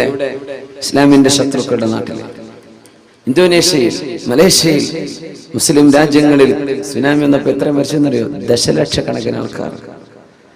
അല്ലാമ ഇഖ്ബാൽ ഇതിനെപ്പറ്റി ഇങ്ങനെ ചോദിച്ച ചില വാക്കുകളാണ് ഷിഖ്വ എന്ന് പറഞ്ഞ കാവ്യഖണ്ഡത്തിലുള്ളത്. ഷിഖ്വ, ജവാബെ ഷിഖ്വ, കുല്ലിയാത്ത് ഇഖ്ബാൽ കാണാൻ. എന്താ കുറച്ചുകൂടി ഞങ്ങളെ വല്ലാണ്ട് അടിക്കുന്നത്? ശത്രുക്കൾ അടിക്കുമ്പോൾ ഈ മെല്ലെ അടിക്കുന്നുള്ളൂ, ഞങ്ങളെ വല്ലാണ്ട് അടിക്കുന്നുണ്ടല്ലോ. അത് നമ്മൾ ഈ ഗസയിലൊക്കെ കാണുന്നത്. നിങ്ങൾ ഞാൻ പറഞ്ഞ പോലെ ജീവിക്കുമെന്ന് പറഞ്ഞു നടക്കുന്ന ആൾക്കാരാണ് ശത്രുക്കളെ. അവരെ ഞാൻ കുറച്ചു കാലത്തേക്ക് ഇവിടെ വെക്കുന്നുണ്ട്, അവരെന്റെ അടുത്തേക്ക് വരാനുള്ളവരാ, അവരെ ഞാൻ കൈകാര്യം ചെയ്തോളാം. നിങ്ങൾ എന്റെ ആളുകളാ. സ്വന്തക്കാരിങ്ങനെ ചെയ്യേ, സ്വന്തക്കാരെ നിങ്ങൾ തോന്നിവാസം ചെയ്തെന്നാ വിടൂല. അതാണ് പോലീസുകാരൻ പരിചയമുള്ള ആളാണെങ്കിൽ 4 അടി ഏറെ കിട്ടുമെന്ന് പറയുന്ന പോലെയാണ്. അങ്ങനെയാണ്. നമ്മൾ തെറ്റ് ചെയ്യുമ്പോൾ ഗുരുതരമാണ്.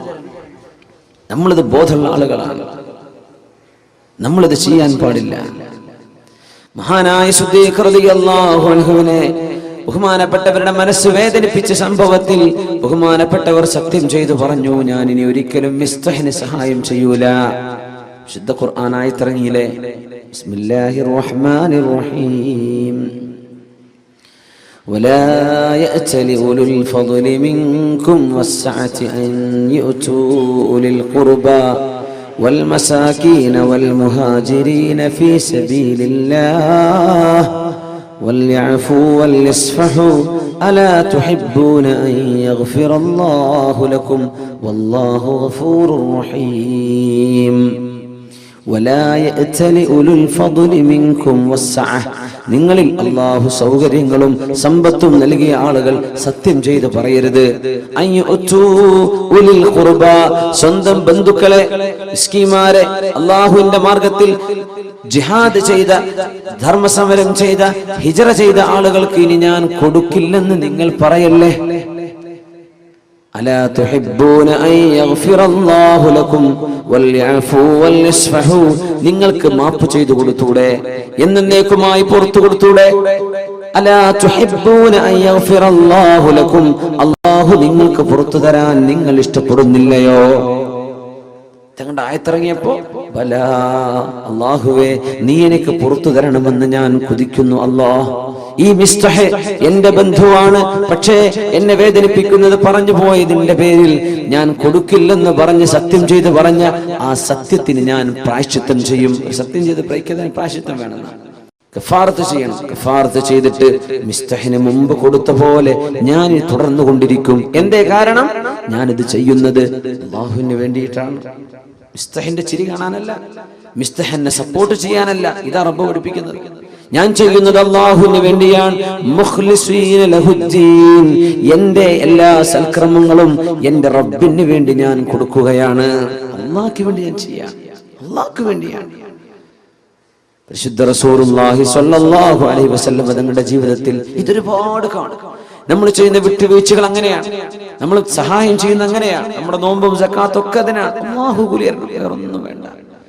ലാഭമൊന്നും വിഷയമല്ല, അല്ലാഹുവിന്റെ അടുത്ത് രക്ഷപ്പെടണം. യൂനുസ് ബിൻ ഉബൈദില്ലാഹി റളിയല്ലാഹു അൻഹുവിന്റെ കടയിൽ നിന്ന് ഒരു തുണി വാങ്ങി പോകുന്ന ഒരു കസ്റ്റമർ, ആ തുണി വാങ്ങി പോകുന്ന സമയത്ത് മഹാനവറുകൾ കച്ചവട സ്ഥാപനത്തിലില്ല, തന്റെ ജ്യേഷ്ഠന്റെ മകൻ ഇരുത്തി പോന്നതാണ്. തുണി കണ്ടപ്പോ ചോദിച്ചു, ബികം ഹാദ, എത്രക്ക് നിങ്ങൾ വാങ്ങിച്ചത്? അയാൾ പറഞ്ഞു, 400 ദിർഹം, 400 ദിർഹമിനാണ്, 400 വെള്ളി നാണയങ്ങൾക്കാണ്. അന്ന് സ്വർണ്ണ നാണയം വെള്ളി നാണയല്ല, ദിർഹം വെള്ളിയാണ്, ദീനാർ സ്വർണ്ണമാണ്. 400 ദിർഹം, 400 വെള്ളി നാണയങ്ങൾക്ക്. അവര് പറഞ്ഞു, യാ അല്ലാഹ്, ഇതിനാകെ 200 വിലയുള്ളൂ, നിങ്ങൾ എന്തിനാ 400 കൊടുത്തത്? പ്രച്ചോനെ, എന്റെ നാട്ടിൽ 600 കിട്ടൂല എന്ന് പറഞ്ഞ, എന്റെ നാട്ടിൽ 600 കിട്ടില്ല, പിന്നെ കിട്ടിയത് ലാഭമല്ലേ ഇവിടെ. അദ്ദേഹം പറഞ്ഞു, വാ, ഇല്ലല്ല, ഇതിന് 200 വിലയുള്ളൂ, വാ. പൊന്നാര സഹോദരൻ, നിങ്ങൾ എന്തിനാ എന്നെ പറയുന്നത്? ഇത് എന്റെ കടയിൽ നിന്ന് വാങ്ങിച്ചതാ, വാ എന്ന് പറഞ്ഞു. കൊണ്ടുപോയി ജ്യേഷ്ഠന്റെ മോനോട് ചോദിച്ചു, ചെവിക്കുന്നിക്ക് പിടിച്ചിട്ട് ചോദിച്ചു, എത്രക്ക് അയാൾക്ക് വിറ്റത്? ഞാൻ 400 എന്ന് പറഞ്ഞു. മൂപ്പര് ഓക്കെ എന്ന് പറഞ്ഞു. അത് അല്ലാഹുവിന്റെ അടുത്ത് ഓക്കെ അല്ല, കൊടുക്കുക, ബാക്കി കൊടുക്കുക. സുബ്ഹാനല്ലാഹ്, തിരിച്ചു കൊടുക്കുക പൈസ എന്ന് പറഞ്ഞു. ഇല്ലെങ്കിൽ 400ന്റെ വിലയുള്ള തുണി കൊടുക്കുക. സുബ്ഹാനല്ലാഹ്, എന്റെ കച്ചവടം ചെയ്യുന്നത് അല്ലാഹുവിന് വേണ്ടിയിട്ടാണ്, വേറൊന്നുമല്ല. കച്ചവടം ചെയ്യുന്നത് അല്ലാഹുവിന് വേണ്ടിയിട്ടാണ്. മുഖ്ലിസീന ലഹുദ്ദീൻ. അബൂ അബ്ദുല്ലാഹിൽ ഖയ്യാത്ത് റളിയല്ലാഹു അൻഹു വസ്ത്രങ്ങൾ നെയ്തു കൊടുക്കുന്ന ഒരു ടൈലറാണ്. വസ്ത്രം നെയ്തു കൊടുക്കും. കുറെ കസ്റ്റമേഴ്സ് ഉണ്ടാവും, കുറെ ആളുകൾ ചോദിച്ചു വാങ്ങിച്ചു പോകും. അന്നൊരിക്കൽ വസ്ത്രം വാങ്ങാൻ വേണ്ടി നിത്യം അവരെ സന്ദർശിക്കുന്ന ഒരു ജൂസിയുണ്ട്. ഇറാനിയായ ഒരു പേർഷ്യക്കാരനായ തീ ആരാധകൻ, തീൻ ആരാധിക്കുന്നവര്. അയാൾ വന്നിട്ട് സ്ഥിരം കസ്റ്റമർ, ഒരു കന്തുറ വേണം, അല്ലെങ്കിൽ ഒരു കുപ്പായം വേണം, അത് നെയ്തു കൊടുക്കും, അത് വാങ്ങിച്ചു പോകും, പൈസ കൊടുക്കും, വാങ്ങിച്ചു പോകും. ഒരിക്കൽ അസ്ർ നിസ്കാരത്തിന് പോയപ്പോ സ്വന്തം ശിഷ്യനെ കടയിൽ നിർത്തിയിട്ട് പോയതാണ്. ഇയാൾ വാങ്ങിക്കാൻ വേണ്ടി വന്നു. എന്റെ ഡ്രസ്സ് എവിടെ കൊടുത്തു. ഡ്രസ്സ് കൊടുത്തപ്പോ ഇയാള് തിരിച്ച് പൈസ കൊടുത്തു. കൊടുത്ത പൈസ എന്താണ്? ഫേക്കാണ്, കള്ളനാണയമായിരുന്നു. കള്ളനാണയം, കള്ളനോട്ടെന്നൊക്കെ പറയില്ലേ, കള്ള നാണയമാണ്. അപ്പൊ ഈ ശിഷ്യൻ പറഞ്ഞു, തരൂല, കള്ളനാണയം തരാൻ പറ്റൂല, സാധനം കഥാ പിന്നെ വന്ന് വാങ്ങിച്ചോന്ന് പറഞ്ഞയച്ചു. നിസ്കാരം കഴിഞ്ഞ് വന്നപ്പോ മഹാനായ അബൂ അബ്ദുല്ലാഹിൽ ഖയ്യാത്ത് റഹിമഹുല്ലാഹയോട് ശിഷ്യൻ പറഞ്ഞു, ഇങ്ങനെ ഒരാൾ വന്നിരുന്നു, വസ്ത്രം ഞാൻ കൊടുത്തു, പിന്നെ തിരിച്ചു മേടിച്ചു. എന്തേ? ആള് കള്ളനാണയം തന്നത്, ഞാൻ വാങ്ങിച്ചില്ല. സൈഫ് എന്ന് അറബിയിൽ പറയാം, മുസയ്യഫ്. എന്തേ സഹോദരങ്ങൾ അത് ചെയ്തത്? പൊന്നു ശിഷ്യ, ഞാനും അയാളും കച്ചവടം നടത്താൻ തുടങ്ങിയിട്ട് 1 വർഷമായിട്ടുണ്ട്. ഈ 1 വർഷത്തിനിടയ്ക്ക് അയാൾ എനിക്ക് തന്ന മുഴുവൻ നാണയം കള്ളനാണയാണ്. അത് ഞാൻ വാങ്ങിച്ചൊരു കിണറ്റിൽ കൊണ്ടുപോയി എറിയല. ഇനി ഇവൻ വേറെ ആരെയും കൊണ്ടുപോയി പറ്റിക്കണ്ട, ഞാനോ പറ്റിക്കപ്പെടുന്നുണ്ട്, ഇനി ഇവൻ വേറെ ആരെ വഞ്ചിക്കരുത് വിചാരിച്ച് ഞാനതെടുത്ത് കിണറ്റിൽ എറിയറാ ചെയ്യാറ്. നീ എന്തിനാ പറഞ്ഞ വേറെ ആരെയും കൊണ്ടുപോയി വഞ്ചിക്കൂലേ?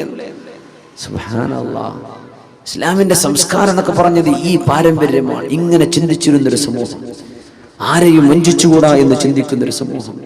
എന്തിനായി ചെയ്യുന്നത്? അള്ളാഹുവിൻ്റെ അടുത്ത് പ്രതിഫലം കിട്ടണം. ജനങ്ങളുടെ കയ്യുടെയോ ജനങ്ങളുടെ അടുത്ത് കാശ് വാങ്ങി അതൊന്നുമല്ല വേണ്ടത്.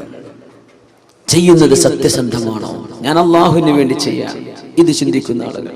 അങ്ങനെ മാപ്പ് ചെയ്തു കൊടുക്കുന്നവർ, അള്ളാഹുവിന് വേണ്ടി പൊറുക്കലിനെ ചോദിച്ചു കൊടുക്കുന്നവർ, ഇബ്രാഹിം അദ്ഹം റളിയല്ലാഹു തആല അൻഹു കുറേ നാൾ ഒരു മരുഭൂമിയിൽ അവരെ കുറേ കാലം അവിടെ താമസിച്ചിട്ടുണ്ട്. ഇബ്രാഹിം അദ്ഹം റളിയല്ലാഹു തആല ഇന്നത്തെ സിറിയയുടെ പല ഭാഗങ്ങളിലായിട്ട്, ഈജിപ്തിന്റെ ചില ഭാഗങ്ങളിലൊക്കെ ആയിട്ട് അവർ ജീവിച്ചിട്ടുണ്ട്.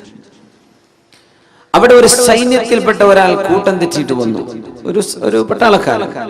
അയാൾ ചോദിച്ചു, ഐനൽ ഉംറാൻ, എവിടെ മനുഷ്യന്മാരൊക്കെയുള്ള സ്ഥലം എവിടെയെന്ന് ചോദിച്ചു. സിറ്റി, നഗരം എവിടെയാന്നൊക്കെ ചോദിക്കുന്ന പോലെ, ടൗൺ സെന്റർ ഏതാ വഴിയെന്ന് ചോദിക്കുന്ന പോലെ, ഐനൽ ഉംറാൻ, ജനങ്ങൾ എവിടെയെന്ന് ചോദിച്ചു. അപ്പൊ തൊട്ടപ്പുറത്തൊരു ഖബർസ്ഥാനുണ്ട്. അവിടെ ഉണ്ടല്ലോ എന്നാണ്, കുറെ മനുഷ്യന്മാരുടെ കിടക്കുന്നുണ്ടല്ലോ. ഞാൻ ഇതല്ല ചോദിച്ചത്, ഐനൽ ഉംറാൻ, മനുഷ്യന്മാരെവിടെ? ഇതൊക്കെ മനുഷ്യന്മാരാണല്ലോ. അവർ പറഞ്ഞു, ഏറ്റവും പാഠം പഠിക്കാൻ, കണ്ടുപഠിക്കാൻ പറ്റുന്ന മനുഷ്യന്മാർ ഇവിടെ കിടക്കുന്നവരാ, നീ കണ്ടുപഠിച്ചോന്നാ. ഈ പട്ടാളക്കാരൻ അറിയില്ല ഇത് ഇബ്രാഹിം അദ്ഹം എന്ന് പറയുന്ന മഹാമനുഷ്യനാണ്. ദേശം വന്നിട്ട് ഒരു അടി കൊടുത്തു. തന്റെ കയ്യിലുണ്ടായിരുന്ന ഒരു വടി കൊണ്ട് ആ അടിയിൽ തലക്കൊരു പൊട്ടുപറ്റി. അവിടെ കടന്നു ബഹുമാനപ്പെട്ടവർ. കടന്നപാട് ദുആ ചെയ്തു, യാ അല്ലാഹ്, ഈ മനുഷ്യന് നീ സ്വർഗം കൊടുക്കണേ പടച്ചോനെ, എന്നെ അടിച്ച മനുഷ്യന് സ്വർഗം കൊടുക്കണേ അല്ലാഹ്. ഇയാള് ഞെട്ടി. എന്താ അടി കൊടുത്തിട്ട് കണ്ട് ദ്വാരക്കേ. പിന്നെ ആരോടൊക്കെ ചോദിച്ച് ഇയാൾ വഴി അറിഞ്ഞു ടൗണിലേക്ക് എത്തിയപ്പോ കൂടുതലുള്ള പട്ടാളക്കാർ ചോദിച്ചു, എങ്ങനെ വഴി കിട്ടിയത്? ഞാൻ ആകെ കുടുങ്ങിയിരുന്നു. ഞാൻ ഒരാളോട് ചോദിച്ചു, അയാൾ എന്നെ കുറെ സ്വീപ്പാക്കി. വഴി എവിടെ ചോദിച്ചാൽ പള്ളിക്കാട്ടിലേക്ക് കാണിച്ചു. ഞാനൊരു അടി കൊടുത്ത് പോന്നിട്ടുണ്ട് എന്ന്. പടച്ചോനെ, നീ ആ അടിച്ച മനുഷ്യൻ, അവിടെ കണ്ട മനുഷ്യൻ ഇബ്രാഹിം അദ്ഹം തങ്ങളാവാൻ സാധ്യതയുണ്ട്. യാ അല്ലാഹ്, ഞാൻ അവരെയാണോ ഈ ചെയ്തത്? ഓടിച്ചെന്നു, കുതിരയെടുത്ത് ഓടിച്ചെന്ന് ഇതേ സ്ഥലത്ത് ചെന്ന് കിടക്കുമ്പോ കുറെ ശിഷ്യന്മാരൊക്കെ ചെന്ന് പിന്നാലെ. ബഹുമാനപ്പെട്ട ശൈഖ് അവരോടുണ്ട്. കാലിക്കൽ വീണ് മാപ്പ് ചോദിച്ചു. ഞങ്ങൾക്ക് എന്നോ മാപ്പ് തന്നിട്ടുണ്ടല്ലോ, എന്തിനാ ഈ മാപ്പ് അപേക്ഷയൊക്കെ? അല്ല, ഞാൻ നിങ്ങളെ അടിച്ചപ്പോ നിങ്ങൾ എനിക്ക് വേണ്ടി ദ്വാരെന്ന് ഞാൻ കേട്ടിരുന്നല്ലോ. അപ്പോ എന്തേ അത്? ഒന്നല്ല, ഈ ജാതി അടി കിട്ടിയാൽ അള്ളാഹു എനിക്കതിന് കൂലി തരുമെന്ന് എനിക്കറിയാം. നിങ്ങൾ കാരണം എനിക്കല്ല കൂലി തരാ, പിന്നെ ഞാൻ കാരണം നിങ്ങൾക്ക് ശിക്ഷ ഉണ്ടാവുക? അത് പാടില്ലല്ലോ. നിങ്ങളൊരു ഉപകാരം ചെയ്തില്ലേ, ഞാൻ അങ്ങോട്ട് ഉപകാരം തരികയാണ്, നിങ്ങൾക്ക് അള്ളാഹ് സ്വർഗം തരട്ടെ. സുബ്ഹാനല്ലാഹ്, എനിക്ക് നിങ്ങൾ ഉപകാരം ചെയ്തില്ലേ, ഒരു വേദന, ആ വേദനക്ക് അള്ളാഹ് കൂലി തരൂലേ? അതിന് നിങ്ങൾക്കൊരു ഉപകാരം ഞാനും തരണ്ടേ? അള്ളാഹു നിങ്ങൾക്ക് സ്വർഗം തരണ്ടേ? ഞാൻ അങ്ങനെ ചോദിച്ചതാണ്. മഹാനായ ഇബ്രാഹിം അദ്ഹം റളിയല്ലാഹു തആല മുസ്ലിം സമൂഹത്തിന്റെ ആ ഒരു എന്താ പറയാ, ഇന്റലക്ച്വൽ ഗ്രോത്ത്, നമ്മുടെ ബുദ്ധിപരമായ, സാംസ്കാരികമായ ആ ഒരു ഔന്നിത്യം, ഇതാണ് ഇസ്ലാമിന്റെ ലെഗസി എന്ന് പറയുന്നത്. ഇസ്ലാമിന്റെ പാരമ്പര്യം ഇതാണ്. എല്ലാം ജീവിച്ചത് പടച്ചോന് വേണ്ടിയാണ്. മനുഷ്യന്മാരുടെ ഒരു പ്രശ്നമില്ല, ആരും എന്തും ചെയ്തോട്ടെ. അബ്ദുല്ലാഹ് ബിൻ മസ്ഊദ് റളിയല്ലാഹു അൻഹുവിന്റെ ചില കാശ് ഏതോ ഒരു കള്ളൻ പോക്കറ്റ് അടിച്ചു കൊണ്ടുപോയപ്പോ ആളുകൾ പറഞ്ഞില്ലേ, അബ്ദുല്ലാഹ് ബിൻ മസ്ഊദ്, നിങ്ങൾ അല്ലാഹുവിനോട് ദുആ ചെയ്യൻ, ആ മോഷണം ചെയ്തു കൊണ്ടുപോയ മനുഷ്യന് അല്ലാഹുവിന്റെ ശിക്ഷ വരട്ടെ. നിങ്ങൾ ദുആരക്ക്, ഞങ്ങൾ കാമ്യം പറയാം. വളരെ മെലിഞ്ഞ മനുഷ്യനായിരുന്നു അബ്ദുല്ലാഹ് ബിൻ മസ്ഊദ് റളിയല്ലാഹു തആല. അല്ലാഹുവിന്റെ റസൂലിന്റെ സ്വഹാബിയാണ്, ഖുർആൻ എഴുതി വെച്ചിരുന്ന സ്വഹാബിയാണ്, കാത്തിബ് സിദ്ദ് റസൂലില്ലാഹ്, വിശുദ്ധ ഹദീസുകൾ റിപ്പോർട്ട് ചെയ്ത സ്വഹാബിയാണ്. കാലിന്റെ അടിഭാഗം അർശിൽ തട്ടി എന്ന് റസൂൽ പറഞ്ഞ സ്വഹാബിയാണ് അബ്ദുല്ലാഹ് ബിൻ മസ്ഊദ് റളിയല്ലാഹു തആല. വലിയ മഹാനാണ്. അബൂജഹലിന്റെ ആ യുദ്ധത്തിൽ തല വലിച്ചു കൊണ്ടുവന്ന സ്വഹാബിയാണ് അബ്ദുല്ലാഹ് ബിൻ മസ്ഊദ് റളിയല്ലാഹു തആല. എന്താ ദ്വാരക്കെന്ന് അറിയോ? സ്വന്തം പോക്കറ്റ് അടിച്ചു പോയത്. നമ്മളൊക്കെ മൊബൈലുള്ള കട്ടെടുത്ത് എന്തായിരിക്കും അവസ്ഥ? നമ്മൾ എങ്ങനെയൊക്കെ ദ്വാരക്കും? പടച്ചവൻ എടുത്തി വീണ, വണ്ടി കുത്തിയോ, എന്തൊക്കെ നമ്മൾ ദ്വാരക്കൂലേ? ഒരു ഉപദ്രവം ചെയ്താൽ അബ്ദുല്ലാഹ് ബിൻ മസ്ഊദ് അങ്ങ് ദ്വാരുന്നു, എനിക്ക് ഞാൻ ദ്വാരക്ക, അന സാഹിബുൽ മാൽ, സമ്പത്ത് എന്റേതാ, ഞാൻ ദ്വാരക്ക, നിങ്ങൾ ആമീൻ പറഞ്ഞോളൂ. ആമീൻ പറയാം. എന്താ ദ്വാരെന്ന് അറിയോ? അല്ലാഹുമ്മ പടച്ചവനെ, ഇൻ കുൻത തഅലം അന്നല്ലദീ സറഖ മാലി മുഹ്താജുൻ ഇലൈഹി ഫബാരിക് ലഹു ഫീഹി യാ റബ്ബ്. പടച്ചവനെ, എന്റെ സമ്പത്ത് മോഷ്ടിച്ചു കൊണ്ടുപോയവൻ, അവൻ അത്യാവശ്യമുണ്ടായിട്ട് മോഷ്ടിച്ചതാണെങ്കിൽ അവൻ കൊണ്ടുപോയ സ്വത്തിൽ നീ ബറക്കത്ത് കൊടുക്കണേ അല്ലാഹ്. ഇനി അവൻ മോഷ്ടിച്ചത് എന്നെ ബുദ്ധിമുട്ടാക്കാൻ വേണ്ടി ചെയ്തതാണ്, അവൻ ആ പൈസയുടെ ആവശ്യമൊന്നും ഉണ്ടായിരുന്നില്ല, അവൻ വെറുതെ ബുദ്ധിമുട്ടാക്കാൻ ചെയ്തതാണെങ്കിൽ ഫജ്അൽഹു ആഖിറ ദംബിൻ യർതകിബുഹു ഫീ ഹഖ്ഖിക യാ അല്ലാഹ്. ഇനി ഒരിക്കൽ മറ്റൊരു തെറ്റ് ചെയ്യാൻ ഒരു അവസരം ഇയാൾക്ക് കൊടുക്കരുത് പടച്ചവനെ, അവനെ നന്നാക്കി കൊടുക്കണമേ. അബ്ദുല്ലാഹ് ബിൻ മസ്ഊദ് റളിയല്ലാഹു അൻഹു. ഇങ്ങനെയൊക്കെ ചിന്തിക്കാനുള്ള വിശാല മനസ്സ് ഒരു സത്യവിശ്വാസിക്ക് കിട്ടിയപ്പോ ഇഖ്ലാസിൽ ജീവിക്കുമ്പോൾ, അള്ളാഹ്ക്ക് വേണ്ടി ജീവിക്കുമ്പോൾ. മനുഷ്യന്മാര് പലതും പറയും, മനുഷ്യന്മാരുടെ വാക്ക് കേട്ടൊന്നും ജീവിക്കാൻ പറ്റില്ല. ആളുകൾ ഭ്രാന്താക്കും, ഓരോന്ന് പറഞ്ഞിട്ടും ചോദിച്ചിട്ടും. നല്ല നിലയ്ക്ക് ജീവിക്കുന്ന മനുഷ്യൻ അതൊരു വീക്ക്നെസ് ആണ് മനുഷ്യന്മാർ വിചാരിക്കുക. എപ്പോഴും പറയാറുണ്ട് അങ്ങനെ, സ്ത്രീധനൊന്നും വാങ്ങാതെ കല്യാണം കഴിച്ച അയാൾക്ക് തീരെ വില ഉണ്ടാവില്ല. ആ മരുമോൻ ആ പുരയിലോ കുടുംബത്തിലോ വിലല്ല. ശരിക്കും അയാൾക്കല്ലേ വില കൊടുക്കേണ്ടത്. നമ്മുടെ നാട്ടിൽ അങ്ങനെയാണ്. അവനൊരു സാമർത്ഥ്യമൊന്നുമില്ല, 5 വയസ്സ് വേണ്ടെന്ന് പറഞ്ഞ് കല്യാണം കഴിച്ചതാണ്. സുബ്ഹാനല്ലാഹ്. ഒരു വിഷയം അപ്രീഷിയേറ്റ് ചെയ്യുന്നതിന് പകരം നമ്മൾ എന്ത് ചെയ്യും? നമ്മളതിനെ ആ വിഷയം ശരിക്കും അങ്ങ് ഒരാളെ ഡിപ്രസ്ഡാക്കി കളയും, നമ്മൾ ഡെസ്പെയർ ആക്കി കളയും. സുബ്ഹാനല്ലാഹ്. നന്മയെ അള്ളാഹുവിന് വേണ്ടി നന്മയെ സ്നേഹിക്കുക. നന്മ നമ്മൾ ഇഷ്ടപ്പെടുന്നത് അള്ളാഹുവിന് വേണ്ടിയാണ്, നന്മ ചെയ്യുന്നത് അള്ളാഹുവിന് വേണ്ടിയാണ്. അള്ളാഹു കബൂൽ ചെയ്യുമാറാകട്ടെ.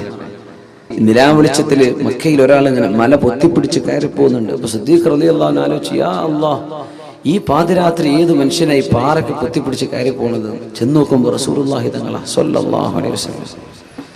നബി നിങ്ങൾ എങ്ങോട്ടായി പോണത് രാത്രി സമയത്ത്? ഒന്നുമല്ല സിദ്ദീഖ്, ഈ മലയുടെ അപ്പുറത്തെ കുറച്ച് യാത്രക്കാർ വന്ന് വിശ്രമിക്കുന്നുണ്ട് എന്ന് ഞാൻ കേട്ടു. ഒരു യമനിൽ നിന്ന് വരികയാണ്, ഒരു ഷാമിലേക്ക് പോവാണ്, ഫലസ്തീനിലേക്ക് കച്ചവടത്തിന് വേണ്ടി പോവാ. അവര് നാളെ രാവിലെ സ്ഥലം വിടും. അപ്പൊ രാത്രിക്ക് രാത്രി അവിടെ ചെന്നിട്ട് എന്തെങ്കിലും അവർക്ക് ദീൻ പറഞ്ഞു കൊടുക്കാൻ പറ്റിയാലോ? നേരം കൊടുക്കാൻ നിന്ന് അവർ പോയി പോകും. അതുകൊണ്ട് ഞാൻ ചെന്നിട്ട് വല്ലതും പഠിപ്പിച്ചു കൊടുക്കട്ടെ. ആര്? അഷ്റഫുൽ ഖൽഖ് സ്വല്ലല്ലാഹു അലൈഹി വസല്ലം. നിങ്ങളാരും വിളിക്കാതെ വേദ പറയേണ്ട ആൾക്കാരായി വേദ പറയേണ്ടവർ. നിങ്ങളാരും വിളിക്കാതെ, ഒരു സംവിധാനം ഒരുക്കാതെ നിങ്ങളുടെ നാട്ടിലൊക്കെ വന്നിട്ട് കേട്ടോളി അള്ളാന്റെ ദീൻ അലല്ലാഹു അസ്സ വജൽ എന്ന് പറഞ്ഞ് വേദ തുടങ്ങേണ്ട ആൾക്കാരാണ്. നമ്മൾ പള്ളിയിലൊക്കെ അങ്ങനെ നിസ്കാരം കഴിഞ്ഞ് പോകുമ്പോൾ ഉസ്താദ്മാർ വേദ പറയണേ, അപ്പോൾ വിളിച്ചിട്ടൊന്നും വന്നതാവില്ല, ആയിക്കോട്ടെ. അങ്ങനെ പോയി വേദ പറയേണ്ടവരാ. അങ്ങനെ നിങ്ങൾക്ക് ദീൻ പഠിപ്പിച്ചു തരേണ്ട ആൾക്കാരാ, പഠിച്ച ആൾക്കാർ. വേദ പറയുന്നവരൊക്കെ അങ്ങനെയാ വേണ്ടത്. പിന്നെ ഇപ്പൊ എന്താ എല്ലാം കോലം കെട്ടിയ കൂട്ടത്തിലേ ഇതിലും വലിയ കോലം കെട്ടൊക്കെ വന്നു എന്നാ തോന്നുന്നത്. നമുക്കിതൊക്കെ വലിയ കലാപരിപാടിയായി മാറിയിട്ടുണ്ട്. ഇപ്പോൾ അള്ളാഹുലേക്ക് അടുക്കാൻ കുറച്ച് ചിന്തകൾ കിട്ടണം, അള്ളാഹുലേക്ക് മനസ്സുകൊണ്ട് അടുക്കണം. ഇതാണ് ഈ വാദിന്റെ ഒക്കെ ലക്ഷ്യം. അത്രേ അതിന് വേണ്ടു, അതതിന് വേണ്ടത്, നമ്മൾ ചെയ്യേണ്ട ബാധ്യതയാണ്. അപ്പൊ അതുകൊണ്ട് നമ്മൾ ചെറിയ വിഷമങ്ങളൊക്കെ സഹിക്കാം. വലിയ വലിയ വിഷമങ്ങളൊക്കെ അള്ളാഹിന്റെ റസൂലും സ്വഹാബികളൊക്കെ സഹിച്ചില്ലേ? നമ്മളൊന്നും അറിഞ്ഞിട്ടില്ലല്ലോ, സാരല്ല, നമുക്ക് മൈക്ക് വെച്ചിട്ടല്ലേ പറയണത്. അന്ന് ഭയങ്കര സൗണ്ട് ഉണ്ടായിരുന്നു. അബ്ബാസ് റളിയല്ലാഹു അൻഹുവിന്റെ ശബ്ദം 2 മൈൽ അപ്പുറത്തേക്ക് കേട്ടിരുന്നതാണ്, ഒരു ആംപ്ലിഫയർ പോലും മൈക്കില്ലാതെ. ഏതായാലും അള്ളാഹു കബൂൽ ചെയ്യട്ടെ, അള്ളാഹു സ്വീകരിക്കുമാറാകട്ടെ. ഇല്ലാ ഇബാദകൽ മുഖ്ലസീൻ. അള്ളാഹുവേ, നിനക്ക് വേണ്ടി കർമ്മങ്ങൾ ചെയ്യുന്ന ആളുകളെ അവരെ എനിക്ക് പഴപ്പിക്കാൻ പറ്റൂല. ഇബ്ലീസ് പറയാം, നിനക്ക് വേണ്ടി ചെയ്യുന്നവർ.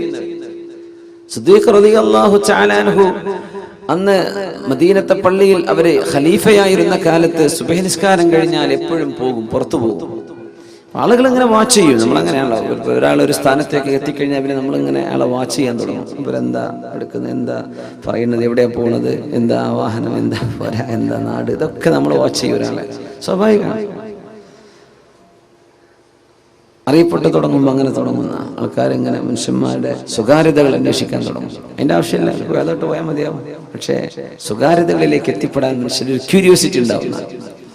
സിദ്ദീഖ് തങ്ങൾ എങ്ങോട്ടായി പോകുന്നത് എന്നറിയാൻ വലിയ ജിജ്ഞാസയുണ്ടായി, വലിയ ഒരു ക്യൂരിയോസിറ്റി ഉണ്ടായി. മഹാനായ ഉമർ ഫാറൂഖ് റളിയല്ലാഹു അൻഹു, ബഹുമാനപ്പെട്ട ഉമർ തങ്ങൾ അന്ന് തീരുമാനിച്ചു, നാളെ സിദ്ദീഖ് തങ്ങൾ പോകുമ്പോൾ സിദ്ദീഖ് റളിയല്ലാഹു അൻഹു അറിയാതെ ഫോളോ ചെയ്യണം. എങ്ങോട്ടാ പോണത് എന്നറിയാൻ. അങ്ങനെ രാവിലെ പോയി നോക്കുമ്പോൾ സിദ്ദീഖ് റളിയല്ലാഹു അൻഹു മദീനത്തെ പള്ളിയിൽ നിന്ന് പുറത്തിറങ്ങി അങ്ങനെ നടക്കുന്നുണ്ട്. ആ വെളിച്ചം വരുന്നതിന്റെ മുമ്പ് ഒരേ നടത്തം. നടന്ന് ഒരുപാട് ദൂരം എത്തിയപ്പോ ഏതോ മരത്തിന്റെയും പാറിന്റെ ഒക്കെ മറ പിടിച്ച് ഉമർ തങ്ങൾ കുറെ ദൂരത്തുകൂടെ സിദ്ദീഖ് തങ്ങൾ കാണാതെ പിന്നാലെ പോകുന്നുണ്ട്. എങ്ങോട്ടാണ് ഈ പോകുന്നത് എന്ന് ചെന്ന് നോക്കുമ്പോൾ ഒരു ചെറിയ പുരയിലേക്ക്, ഒരു ചെറിയ കൊച്ചു വീട്, ഒരു ഹട്ട്, ചെറിയ വീട്. 1 മണിക്കൂർ സമയം കഴിഞ്ഞപ്പോ പുറത്തിറങ്ങി വന്നു, തിരിച്ചു മദീനത്തേക്ക് പോകുന്നുണ്ട്. ഉമർ തങ്ങൾ ഒളിച്ചിരുന്നു. അങ്ങനെ കുറച്ചു നേരം കഴിഞ്ഞ് അവിടെ ചെന്ന് ചോദിച്ചു വീട്ടുകാരോട്, അസ്സലാമു അലൈക്കും. വീട്ടിൽ നിന്ന് വൃദ്ധയായൊരു ഉമ്മൂമ്മ, അലൈക്കും അസ്സലാം. വാതിൽ തുറന്നു കൊടുത്തു. നോക്കുമ്പോ ഈ ഉമ്മാക്ക് കണ്ണ് കാണൂല, കണ്ണ് കാണാത്തൊരു ഉമ്മയാണ്.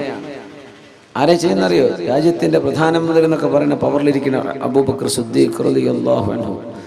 പ്രസിഡന്റ് ഓഫ് ദ കൺട്രി, അത്രയും വലിയ സ്ഥാനമാണ് അന്ന് ഖലീഫ.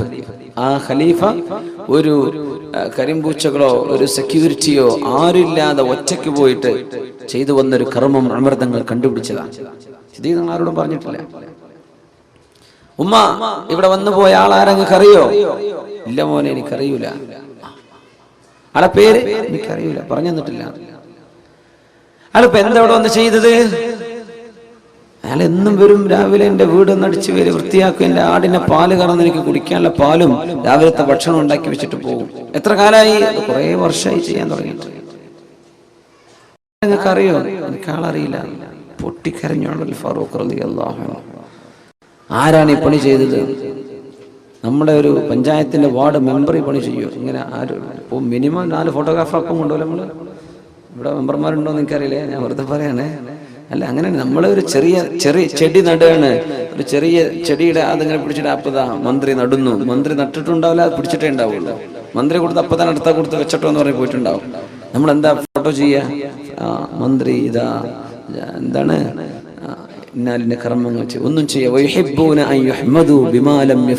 നമ്മൾ ചെയ്യാത്തതൊക്കെ ചെയ്തു എന്ന് പറഞ്ഞു കേൾക്കുന്നവർ വലിയ ശിക്ഷ ഉണ്ടാവുന്ന. ഇന്ന് ഇതാണ്. അന്ന് ഒരുപാട് വലിയ കാര്യം ചെയ്തു, ആരും അറിയണ്ട. എന്തേ? ഇത് അല്ലാഹു അറിഞ്ഞാൽ മതി.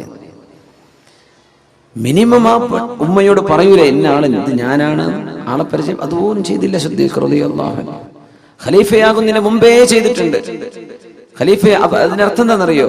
നമ്മളും അള്ളാഹുവും മാത്രം അറിയുന്ന ചില സർക്കൽമങ്ങൾ വേണം. നമ്മളും പഠിച്ചവനും മാത്രം അറിഞ്ഞാൽ മതി. ഒരു മഹാൻ 40 വർഷം സുന്നത്ത് നോമ്പെടുത്തിട്ട് പുരക്കാർ അറിഞ്ഞിട്ടില്ല. 40 വർഷം കച്ചവടക്കാരനായിരുന്നു. കച്ചവടത്തിന് പോകുമ്പോ വീട്ടിൽ നിന്ന് ടിഫിൻ, അതിന്റെ ഭക്ഷണം പാകം ചെയ്ത് കൊണ്ടുപോകും. ഭാര്യ എന്ത് ചെയ്യും? ഉച്ചക്കുള്ള ഭക്ഷണം കൊടുത്തയക്കും. പിന്നെ രാത്രി മഗ്‌രിബ് കഴിഞ്ഞാൽ സ്ട്രീറ്റ് ലൈറ്റ് ഒന്നും ഇല്ലല്ലോ, ബൾബൊന്നും ഇല്ലല്ലോ. സൂര്യാസ്തമിച്ചാൽ കട അടച്ചു തിരിച്ചു പോകും. മഗ്‌രിബ് ആകുമ്പോൾ വരേക്ക് എത്തും. ഇയാൾക്ക് ഒന്നിടവിട്ട ദിവസങ്ങൾ സുന്നത്ത് നോമ്പായിരുന്നു. ഒന്നിടവിട്ട ദിവസം നോമ്പ് നോൽക്കുന്ന അന്ന് ഉച്ചഭക്ഷണം ആ അങ്ങാടിയിലെ പാവപ്പെട്ട ആൾക്കാർക്ക് കൊടുക്കും. രാത്രി ഭക്ഷണം വരെ പോയി കഴിക്കും. സുബ്ഹാനല്ലാഹ്, നോമ്പില്ലാത്തന്ന് അദ്ദേഹം കഴിക്കും. ഇങ്ങനെ 40 വർഷം കഴിഞ്ഞ് മരിക്കുമ്പോഴാണ് അറിയുന്നത് ഇയാൾ 40 വർഷം ഒന്നിടവിട്ട് സുന്നത്ത് നോമ്പ് നോറ്റിരുന്ന മനുഷ്യനാണ്. റമളാൻ മുഴുവൻ നോക്കും, പക്ഷെ റമളാൻ കഴിഞ്ഞാൽ ഒന്നിടവിട്ട് ആൾട്ടർനേറ്റീവായിട്ട് ഒരു ദിവസം നോമ്പെടുക്കും. പിന്നെ ഇഫ്തിർ യൗമൻ വയസൂമു യൗമൻ. സൗമു ദാവൂദ് നബി അലൈഹിസ്സലാമിന്റെ നോമ്പ് അങ്ങനെയായിരുന്നു. അങ്ങനെ നോമ്പെടുത്തത് പുരക്കാരോ ഭാര്യ വിചാരിക്കും ഭക്ഷണം കഴിച്ചിട്ടുണ്ടാവും. പിന്നെ രാത്രി വന്നിട്ട് ഭക്ഷണം കഴിക്കുന്നുണ്ട്. രാത്രി ഭക്ഷണം ഇയാൾ നോമ്പ് തുറക്കുകയാണ്. അങ്ങനെ സ്വകാര്യമായി ചെയ്യുന്ന നന്മകൾ നമുക്കിത് നഷ്ടപ്പെട്ടുകൊണ്ടിരിക്കുന്നതും ഇതാണ്. നമ്മൾ 4 ആളെ അറിയിക്കുകയാണ്. ഈ അറിയിപ്പ് നമുക്ക് നാളെ നഷ്ടപ്പെടുത്തും. നമ്മുടെ അമലുകളൊക്കെ നമ്മൾ ചെയ്യുന്നുണ്ട്, 4 ആൾ അറിഞ്ഞു, അത് വിഷയമല്ല. അബൂ ഹുറൈറ റളിയല്ലാഹു അൻഹു ചോദിച്ചു, നബിയെ, ഞാൻ ഒറ്റക്ക് പള്ളിയിൽ ഒറ്റക്ക് നിസ്കരിക്കുമ്പോ സുന്നത്ത് നിസ്കരിക്കുകയാണ്. ജുമുഅയോ ജമാഅത്തോ നടക്കുന്ന സമയമല്ല. ഞാൻ നിസ്കരിക്കുമ്പോ ഞാൻ അള്ളാഹുക്ക് വേണ്ടി മാത്രം നിസ്കരിച്ചതാ നബിയെ. പക്ഷെ ഒരാൾ അവിടെ കടന്നു വന്നപ്പോ എന്റെ മനസ്സിൽ എന്തോ ഒരു സന്തോഷം തോന്നി. അദ്ദേഹം കണ്ടിട്ടുണ്ടല്ലോ, എന്റെ നിസ്കാരം സ്വീകരിക്കപ്പെട്ടിട്ടുണ്ടോ നബിയെ? മഹാനായ അബൂ ഹുറൈറ റളിയല്ലാഹു തആല നബി തങ്ങൾ പറഞ്ഞ, അബൂ ഹുറൈറ, മനസ്സിന്റെ ഉദ്ദേശം അതായിരുന്നില്ലല്ലോ. ലക അജ്റുൽ ഇലൻ അജ്റുൽ ഇലനി വ അജ്റു സിർ. നിങ്ങൾ രഹസ്യമാക്കി ചെയ്തതിന്റെ കൂലിയും നിങ്ങളുടെ കർമ്മം പരസ്യമായതിന്റെ കൂലിയും അല്ലാഹു നിങ്ങൾക്ക് തരും. എന്തേ കാരണം എന്നറിയോ? അവർ ചിന്തിച്ചത് മറ്റുള്ളവർ കാണാൻ വേണ്ടിയല്ല, നിസ്കരിച്ചത്. ഇപ്പൊ നമ്മുടെ ഇബാദത്തുകൾ പ്രത്യക്ഷത്തിൽ കാണുമ്പോൾ ഒന്നും ഉണ്ടാവില്ല. ആയിക്കോട്ടെ, മതി. നമ്മൾ ആരെയും കാണിക്കണ്ട. മനസ്സിന്റെ ഉള്ളിലെ ശുദ്ധത കൊണ്ട് അല്ലാഹു തആല സ്വർഗ്ഗം കൊടുക്കും ചിലർക്ക്. അങ്ങനെയാണ് ഹബീബ് പറഞ്ഞു സല്ലല്ലാഹു അലൈഹി വസല്ലം, മദീനത്തെ പള്ളിയിൽ ഇരിക്കുമ്പോൾ യദ്ഖുലു അലൈക്കും റജുലുൻ മിൻ അഹ്ലിൽ ജന്ന, സ്വർഗ്ഗത്തിലേക്ക് പോകുന്ന ഒരു മഹാമനുഷ്യൻ നിങ്ങളുടെ സദസ്സിലേക്ക് വരാനിരിക്കുന്നുണ്ട് കേട്ടോ. ആ മനുഷ്യന്റെ ഇടത് കൈയിൽ 2 ചെരുപ്പുകൾ ഉണ്ടാകും. ഇടത് കൈയിൽ 2 ചെരുപ്പുകൾ വെച്ച് നിങ്ങളുടെ സദസ്സിലേക്ക് വരുന്ന ആ മനുഷ്യൻ സ്വർഗത്തിലാണെന്ന് റസൂലുള്ളാഹി സ്വല്ലല്ലാഹു അലൈഹി വസല്ലം. സ്വഹാബികളൊക്കെ നോക്കി, ഞാനാ വരാൻ പോണത്. നോക്കുമ്പോൾ ഒരു സാധുവായ മനുഷ്യൻ വന്നു. 2 ചെരുപ്പുകൾ ഇതേപോലെ ചെരുപ്പ് ഇടത് കയ്യിൽ പിടിച്ചിട്ട് വന്നു. സ്വഹീഹായ ഹദീസ്. അവിടെ വന്നിരുന്നു, ആരൊന്നും പറഞ്ഞു, നബി തങ്ങൾ പറഞ്ഞതുമില്ല, തങ്ങൾ വരുന്നതിന് മുമ്പ് പറഞ്ഞു. അതും വലിയൊരു വിഷയമാണ്. നമ്മൾ ഈ യോഗങ്ങളും ഈ സ്റ്റേജ് കിട്ടുമ്പോഴേ ആൾക്കാരെ ഇരുത്തിയിട്ട് പറയാൻ പാടില്ല. ആള് വരുന്നതിന്റെ മുമ്പൊക്കെ പറയാനുള്ള വേണമെങ്കിൽ പറഞ്ഞോളേ, ആളെ ഇരുത്തിയിട്ട് പറയരുത്. ഒന്നുമില്ല, ഈ കേൾക്കുന്ന മനുഷ്യന് തോന്നൂല, ഞാൻ തിരക്കിടില്ലല്ലോ. അത് തോന്നുന്നത് കിബറാണ്, അഹങ്കാരം എന്നതിന്റെ പേര്. മൈക്കിലൊക്കെ പറയുമ്പോഴേ സ്വാഗതമൊക്കെ പറയുന്ന സമയത്തൊക്കെ വല്ലാണ്ട് പുകഴ്ത്തി പറയരുത്, വല്ലാണ്ട് നല്ല തീരെ പുകഴ്ത്തി പറയരുത്. ഇല്ലാത്ത സമയത്ത് വേണമെങ്കിൽ പറയാം, ആള് കേൾക്കാത്ത സമയത്ത് അങ്ങനെ പറയേണ്ട ഉദ്ദേശം. നമ്മളങ്ങനെ പറയാം, ഇരുത്തിയിട്ട് എങ്ങനെ പറയാം, ഇവർക്ക് ഇരുത്തി പറയണത് ഇഷ്ടമില്ലാത്തതുകൊണ്ട് ഞാൻ പറയണില്ല, എന്നാലും 2 വാക്ക് പറയട്ടെ. എന്താ പറഞ്ഞത്? അപ്പൊ നമ്മൾ അങ്ങനെ മനുഷ്യന്മാർക്ക് അഹങ്കാരം ഉണ്ടാക്കും. ഒരാൾ ചെയ്തത് അള്ളാഹ്ക്ക് വേണ്ടി ചെയ്തതായിരിക്കും. നമ്മൾ പള്ളിക്ക് ഒരു 10 ലക്ഷം രൂപ തന്നൊന്ന് വിചാരിക്കുക, ഉദാഹരണം പറയാം, മൂപ്പര് അത് അള്ളാഹ്ക്ക് വേണ്ടി ചെയ്തതാ. പക്ഷെ നമ്മൾ പറഞ്ഞിട്ട് മൂപ്പർക്ക് സ്വീകരണം, ഒരു അവാർഡും ഒരു പൊന്നാടിയൊക്കെ അണിയിക്കുമ്പോൾ, യാ അള്ളാ, ഞാൻ ഇപ്പൊ ചെയ്തത് ഉഷാറായിക്കണല്ലോ എന്ന് ഇയാൾക്ക് തോന്നിയാൽ ആ കൊടുത്ത പൈസ പോയി. അപ്പൊ നമ്മൾ ഒരാളുടെ സൽക്കർമ്മം നഷ്ടപ്പെടുത്തും. ഇപ്പൊ പ്രത്യേകിച്ച് മൈക്കൊക്കെയുള്ള കാലല്ല, അങ്ങനെ പറഞ്ഞു എന്താ അനൗൺസ്മെന്റുകളൊക്കെ. അപ്പൊ നമ്മൾ അങ്ങനെ വല്ലാണ്ട് മനുഷ്യന്മാരെ പുകഴ്ത്തരുത്. മുഖത്ത് നോക്കി മൂമേ താരീഫ് കർണ ഖത്ൽ കർണേക്കാ ബറാബർ, അങ്ങനെ പറയാം. മുഖത്ത് നോക്കി പ്രശംസിക്കുന്ന ഒരാളെ കൊല്ലുന്നതിന് തുല്യമാണെന്നാണ്. അങ്ങനെയാണ് നമ്മുടെ സംസ്കാരം. ഇന്നങ്ങനല്ല, മുഖത്ത് നോക്കി പറയാതിരുന്നാൽ കൊല്ലുന്നതിന് തുല്യമാണെന്ന് അല്ലേ. ഇരുത്തിയിട്ട് ഇന്നെ പറ്റി ഒന്ന് പറഞ്ഞു, എന്റെ പേരെന്താ ഇവര് പറഞ്ഞിട്ടില്ലേ, അവര് ചെയ്തതിന് അള്ളാഹു കൂലി കൊടുക്കട്ടെ. അവരുടെ അഭാവത്തിൽ പറയണം, അവരിരുത്തിയിട്ട് പറയാൻ പാടില്ല. ഒന്നുമല്ല, വെറുതെ ഒരു ഗൾഫുകാർക്കാണ് അസുഖം, പ്രവാസി സംഘടനകൾക്കൊക്കെയാണ് ഇതിൻ്റെ അസുഖമുള്ളത്. വല്ല ഇവിടെ പറയേണ്ട ആവശ്യമില്ല. ഗൾഫുകാർക്ക് വന്ന ഒരു അസുഖമാണിത്. വല്ലാണ്ട് ഈ ഫോട്ടോത്തിന് മുമ്പിൽ നിന്ന് കൊടുക്കുക എന്ന് പറഞ്ഞാൽ, 4 ആൾ അറിയിക്കുക എന്ന് പറഞ്ഞത് ഒരു അസുഖമാണ്. എന്താ ചെയ്യുക? ഓരോരോ അസുഖം, നാട്ടിൽ കുറേ അസുഖമല്ലേ, അതിൽപ്പെട്ട ഒരു അസുഖം ഗൾഫുകാർ കിട്ടിയത് അതാണ്. ഈ ഷോക്കേസ് ചെയ്യുക, ഷോ ഓഫ്. പടച്ചോൻ കാക്കുമാറാകട്ടെ, അള്ളാഹു കാത്തു രക്ഷിക്കട്ടെ. അങ്ങനെ ഉണ്ടാവാൻ പാടില്ല. നബി തങ്ങൾ ഒന്നും പറഞ്ഞില്ല. അയാൾ ചെരുപ്പ് പിടിച്ചു വന്ന് അവിടെ ഇരുന്നു. നബി തങ്ങളുടെ ക്ലാസ് കേട്ട് പോയി. 2ാമത്തെ ദിവസം തങ്ങൾ ഇതേ വാക്ക് പറഞ്ഞു, സ്വർഗവാസിയായ ഒരു മനുഷ്യൻ കടന്നു വരാനിരിക്കുന്നുണ്ട്. ഇടത് കൈയിൽ തന്റെ ചെരുപ്പുകൾ പിടിച്ചിട്ട് വരുന്നുണ്ട്. ഇതേ ആളാ പിറ്റേന്ന് വന്നു, അങ്ങനെ തന്നെ വന്നു. 3ാമത്തെ ദിവസവും ഇത് ആവർത്തിച്ചപ്പോ മഹാനായ അബ്ദുല്ലാഹി ഇബ്നു അംർ ഇബ്നുൽ ആസ് റളിയല്ലാഹു അൻഹു, അബ്ദുല്ലാഹി ഇബ്നു അംർ ഇബ്നുൽ ആസ് റളിയല്ലാഹു അൻഹു, യാ അല്ലാഹ്, ഈ മനുഷ്യന്റെ പിന്നാലെ ഒന്ന് എനിക്ക് കൂടണം. ഇയാൾ ചെയ്യുന്ന മഹാകർമ്മം എന്താണെന്ന് എനിക്കൊന്ന് അറിയണം. സ്വർഗത്ത് പോകുന്ന ഉറപ്പുള്ള ഈ 10 സഹാബികൾ, നമ്മൾ അശ്റത്തുൽ മുബശ്ശരീൻ എന്ന് പറയില്ലേ, സ്വർഗത്തിൽ പോകുന്ന 10 പേർ, അത് ഒരു ഇരുത്തത്തിൽ നബി തങ്ങൾ ഒറ്റയടിക്ക് പറഞ്ഞ 10 പേരാ. ഒരുപാട് ആളുകൾക്ക് സ്വർഗം പറഞ്ഞു കൊടുത്തിട്ടുണ്ട് റസൂലുള്ളാഹി സ്വല്ലല്ലാഹു അലൈഹി വസല്ലം, ഒരുപാട് ആളുകൾക്ക്. അതിൽപ്പെട്ട ഒരാൾ ഇയാളാണ്. അബ്ദുല്ലാഹി ഇബ്നു അംർ ഇബ്നുൽ ആസ് റളിയല്ലാഹു അൻഹു പറഞ്ഞത്, ഞാൻ പിന്നാലെ പോവാണ്. എന്താണ് ഇയാൾ ചെയ്യുന്ന ഒരു നല്ല കാര്യം, അതെനിക്കും ചെയ്താൽ ഞാനും രക്ഷപ്പെടുമല്ലോ. ഇയാളെ പിന്നാലെ കൂടി രാത്രി ഇശാസ്കാരം കഴിഞ്ഞ് പുരക്ക് പോകാൻ പറഞ്ഞു, അല്ലേ ഞാനും വാപ്പിയും തമ്മിൽ ചെറിയൊരു ഇഷ്ടക്കുറവുണ്ട്, അതുകൊണ്ട് പുരക്ക് ഞാൻ പോകുന്നില്ല. നിങ്ങളുടെ പുരക്ക് നിൽക്കാൻ നിങ്ങൾ എന്നെ സമ്മതിക്കോ? ആയിക്കോട്ടെ, എന്നെന്താ കുഴപ്പം. അപ്പൊ അദ്ദേഹം പറയാം, ഞാൻ പോയത് മൂപ്പര് രാത്രി എത്ര നിസ്കരിക്കുന്നത്, മൂപ്പര് എന്തൊക്കെയാ ഓതുന്നത്, മൂപ്പര് എന്തൊക്കെയാ സൽക്കർമ്മം, ഇതൊക്കെ നോക്കാനാണ് ഞാൻ പോയത്. രാത്രി കാര്യമായ സുന്നത്ത് നിസ്കാരം ഒന്നും ഞാൻ കണ്ടില്ല. സുബഹി നിസ്കാരത്തിന് എഴുന്നേറ്റു, ഞാനും മൂപ്പര് ഒരുമിച്ച് പള്ളിക്ക് വന്നു. നിസ്കാരം കഴിഞ്ഞു, മൂപ്പര് തിരിച്ചുപോയി, ഞാനും പോയി ഭക്ഷണം കഴിച്ചു. പകല് നോമ്പോറ്റു, അന്ന് നോമ്പൊന്നുമില്ല, സുന്നത്ത് നോമ്പൊന്നുമില്ല, മൂപ്പര് ഭക്ഷണം കഴിക്കുന്നുണ്ട്. യാ അല്ലാഹ്, ഞാൻ ഇന്ന് പിന്നെ ക്ഷീണമായിട്ട് നാളെ ഉണ്ടാവും. നാളെ നോക്കി 2ാമത്തെ ദിവസം ഇതേപോലെ. പിന്നെ 3 ദിവസമാണല്ലോ അതിഥി എന്ന പ്രയോറിറ്റി കിട്ടുക. 3 ദിവസം 3 ദിവസം കഴിഞ്ഞാൽ പിന്നെ സൽക്കാരൊക്കെ നിർത്തി നോർമൽ ഭക്ഷണം കഴിച്ചാൽ മതി എന്നാണ് അതിഥികൾ. അതിഥി എന്ന് പിന്നെ അപ്പൊ പറയില്ല. അപ്പോ 3ാമത്തെ ദിവസവും കാര്യമായ ഒരു മാറ്റം കാണില്ല. ആ സമയത്ത് ഇയാളോട് പറഞ്ഞു, അല്ല സഹോദര, നിങ്ങൾ വന്നിരുന്ന 3 സദസ്സുകളിൽ അല്ലാഹുവിന്റെ റസൂൽ നിങ്ങളുടെ വിശേഷണം പറഞ്ഞിട്ട് പറഞ്ഞു, സ്വർഗത്തിലേക്ക് പോകുന്ന ആളാണ്. നിങ്ങൾ ചെയ്യുന്ന വലിയ കർമ്മം എന്താ നോക്കാൻ വേണ്ടി ഞാൻ വന്നതാ. ഞാൻ കാര്യമായിട്ട് ഒന്നും കണ്ടിട്ടില്ല, ഞാനൊക്കെ ചെയ്യുന്ന അത്ര തന്നെ നിങ്ങളും ചെയ്യുന്നുള്ളൂ, അതുകൊണ്ട് ഞാൻ പോവാണ്. ഞാൻ വാപ്പാനായിട്ട് വലിയ കുഴപ്പമുണ്ടായിട്ട് ഞാൻ പറഞ്ഞതല്ല, ഇത് ഞാനൊരു ട്രിക്ക് ഉപയോഗിച്ചതാണ്. നിങ്ങൾ പറഞ്ഞ പോലെ അത്രയൊക്കെ തന്നെ ഉള്ളൂ, ഞാനൊന്നും ചെയ്യുന്നില്ല. എന്നാ ശരി കേട്ടോ, പോട്ടെ, അസ്സലാമു അലൈക്കും. പോയപ്പോ ഇയാൾ തിരിച്ചു വിളിച്ചു, ഇവിടെ വരും, അബ്ദുല്ലാഹി ഇബ്നു അംർ ഇബ്നുൽ ആസ്, വലിയൊരു സ്വഹാബിയുടെ മകനാണ് അബ്ദുല്ലാഹി ഇബ്നു അംർ ഇബ്നുൽ ആസ് റളിയല്ലാഹു അൻഹു. വാപ്പയും സ്വഹാബിയാണ്, അവരും സ്വഹാബിയാണ്. ചോദിച്ചു, അല്ല പിന്നെ ഞാൻ ചെയ്യുന്ന കർമ്മം എനിക്ക് തോന്നുന്നത് എന്റെ ഹൃദയത്തിൽ ഒരാളോടും വെറുപ്പില്ല, ഇതാണ് ഞാൻ ചെയ്യുന്നൊരു കാര്യം. നിങ്ങളെ കണ്ട ഇബാദത്തൊക്കെ തന്നെ എൻ്റെ അടുത്തുള്ളൂ. ഞാൻ വലിയ ഇബാദത്തെടുത്ത് മറിയുന്ന ആളൊന്നുമല്ല, വളരെ കുറച്ചുള്ളൂ. പക്ഷേ എൻ്റെ ഹൃദയത്തിൽ ആരോടും വെറുപ്പില്ല, ആരോടും ഒരു അസൂയയോ എന്ത് പകപോക്കോ ഇതൊന്നും എൻ്റെ ഹൃദയത്തിലില്ല. അതെ, ശരി എന്നായിക്കോട്ടെ. അള്ളാഹുവിന്റെ റസൂലിന്റെ അടുത്തേക്ക് ചെന്നു, നബിയെ ഞാൻ ഇയാളുടെ കൂടെ കൂടി നബിയെ, കാര്യമായി ഒന്നും കണ്ടില്ല. പക്ഷെ മൂപ്പരിനോട് പറഞ്ഞ വിഷയം എന്താണെന്നറിയോ നബിയെ, മനസ്സിൽ ആരോടൊരു വെറുപ്പില്ല എന്നാ പറഞ്ഞത്. അതന്നെ അതിന് കാരണമെന്ന് റസൂലുള്ളാഹി സ്വല്ലല്ലാഹു അലൈഹി വസല്ലം. അത് തന്നെയാണ് സ്വർഗം കിട്ടാൻ കാരണം. ഫർള് നിസ്കരിക്കണം, ഫർളായ വാജിബായ കാര്യങ്ങളൊക്കെ ചെയ്യണം. കാര്യമായ അമലുകളൊന്നുമില്ല. ഹൃദയം കൊണ്ട് വലിയ അമല് ചെയ്യാൻ പറ്റും. ഹൃദയം കൊണ്ട് ചെയ്യുന്ന അമലത അള്ളാഹുവിന് വേണ്ടി മനുഷ്യരെ മുഴുവൻ സ്നേഹിക്കാൻ, ശത്രുവിനെയും മിത്രങ്ങളെയും സ്നേഹിക്കാൻ പറ്റും. അള്ളാഹുവിന് വേണ്ടി ഹൃദയം എല്ലാവർക്കും മാപ്പ് ചെയ്തു കൊടുക്കുന്ന ഒരു കൽബുണ്ടാവുക, നന്മ പറയുന്ന ഒരു നാവുണ്ടാവുക, ചീത്ത പറയാത്ത, ചീത്ത വിളിക്കാത്തൊരു നാവുണ്ടാവുക, ചീത്തയെ പറ്റി ചിന്തിക്കാത്തൊരു മനസ്സുണ്ടാവുക. മതി മതി മതി, വലിയ അമലാണ്, വലിയ കർമ്മമാണ്. അത് ആരും അറിഞ്ഞില്ല. ഈ സ്വഹാബി കൂടെ ചെന്ന് പുരയിൽ കിടന്നുറങ്ങി 3 ദിവസം താമസിച്ചു വന്നപ്പോഴാണ് മനസ്സിലായത് ഇയാൾ ഒന്നും ചെയ്തിട്ടില്ല. പക്ഷെ അയാൾക്ക് സ്വർഗമുണ്ടെന്ന് പരിശുദ്ധ റസൂലുള്ളാഹി സ്വല്ലല്ലാഹു അലൈഹി വസല്ലം.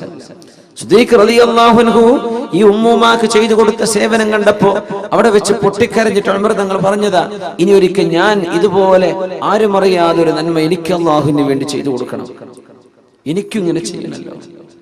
സിദ്ദീഖ് റളിയല്ലാഹു അൻഹുവിന്റെ കാലശേഷം ഖലീഫയായ ഉമർ ഫാറൂഖ് റളിയല്ലാഹു അൻഹു. ഈ ഖലീഫയാവുന്നത് വലിയ രസമാണ്. സിദ്ദീഖ് റളിയല്ലാഹു തആല അൻഹു ഖലീഫയായി തിരഞ്ഞെടുക്കപ്പെടുകയാണ്. അല്ലാഹുവിന്റെ ഹബീബ് വഫാത്തായപ്പോ അല്ലേ സ്വല്ലല്ലാഹു അലൈഹി വസല്ലം. തങ്ങളുടെ മയ്യിത്ത് പോലും ഭൂമി ലോകത്ത് മറവ് ചെയ്യാതെ 3 ദിവസം നിർത്തിയിട്ടുണ്ട്. 3 ദിവസം എംബാം ചെയ്തിട്ടല്ല, പക്ഷെ ആ ശരീരത്തിന് സുഗന്ധം ഇങ്ങനെ വന്നുകൊണ്ടിരുന്നത് 3 ദിവസം.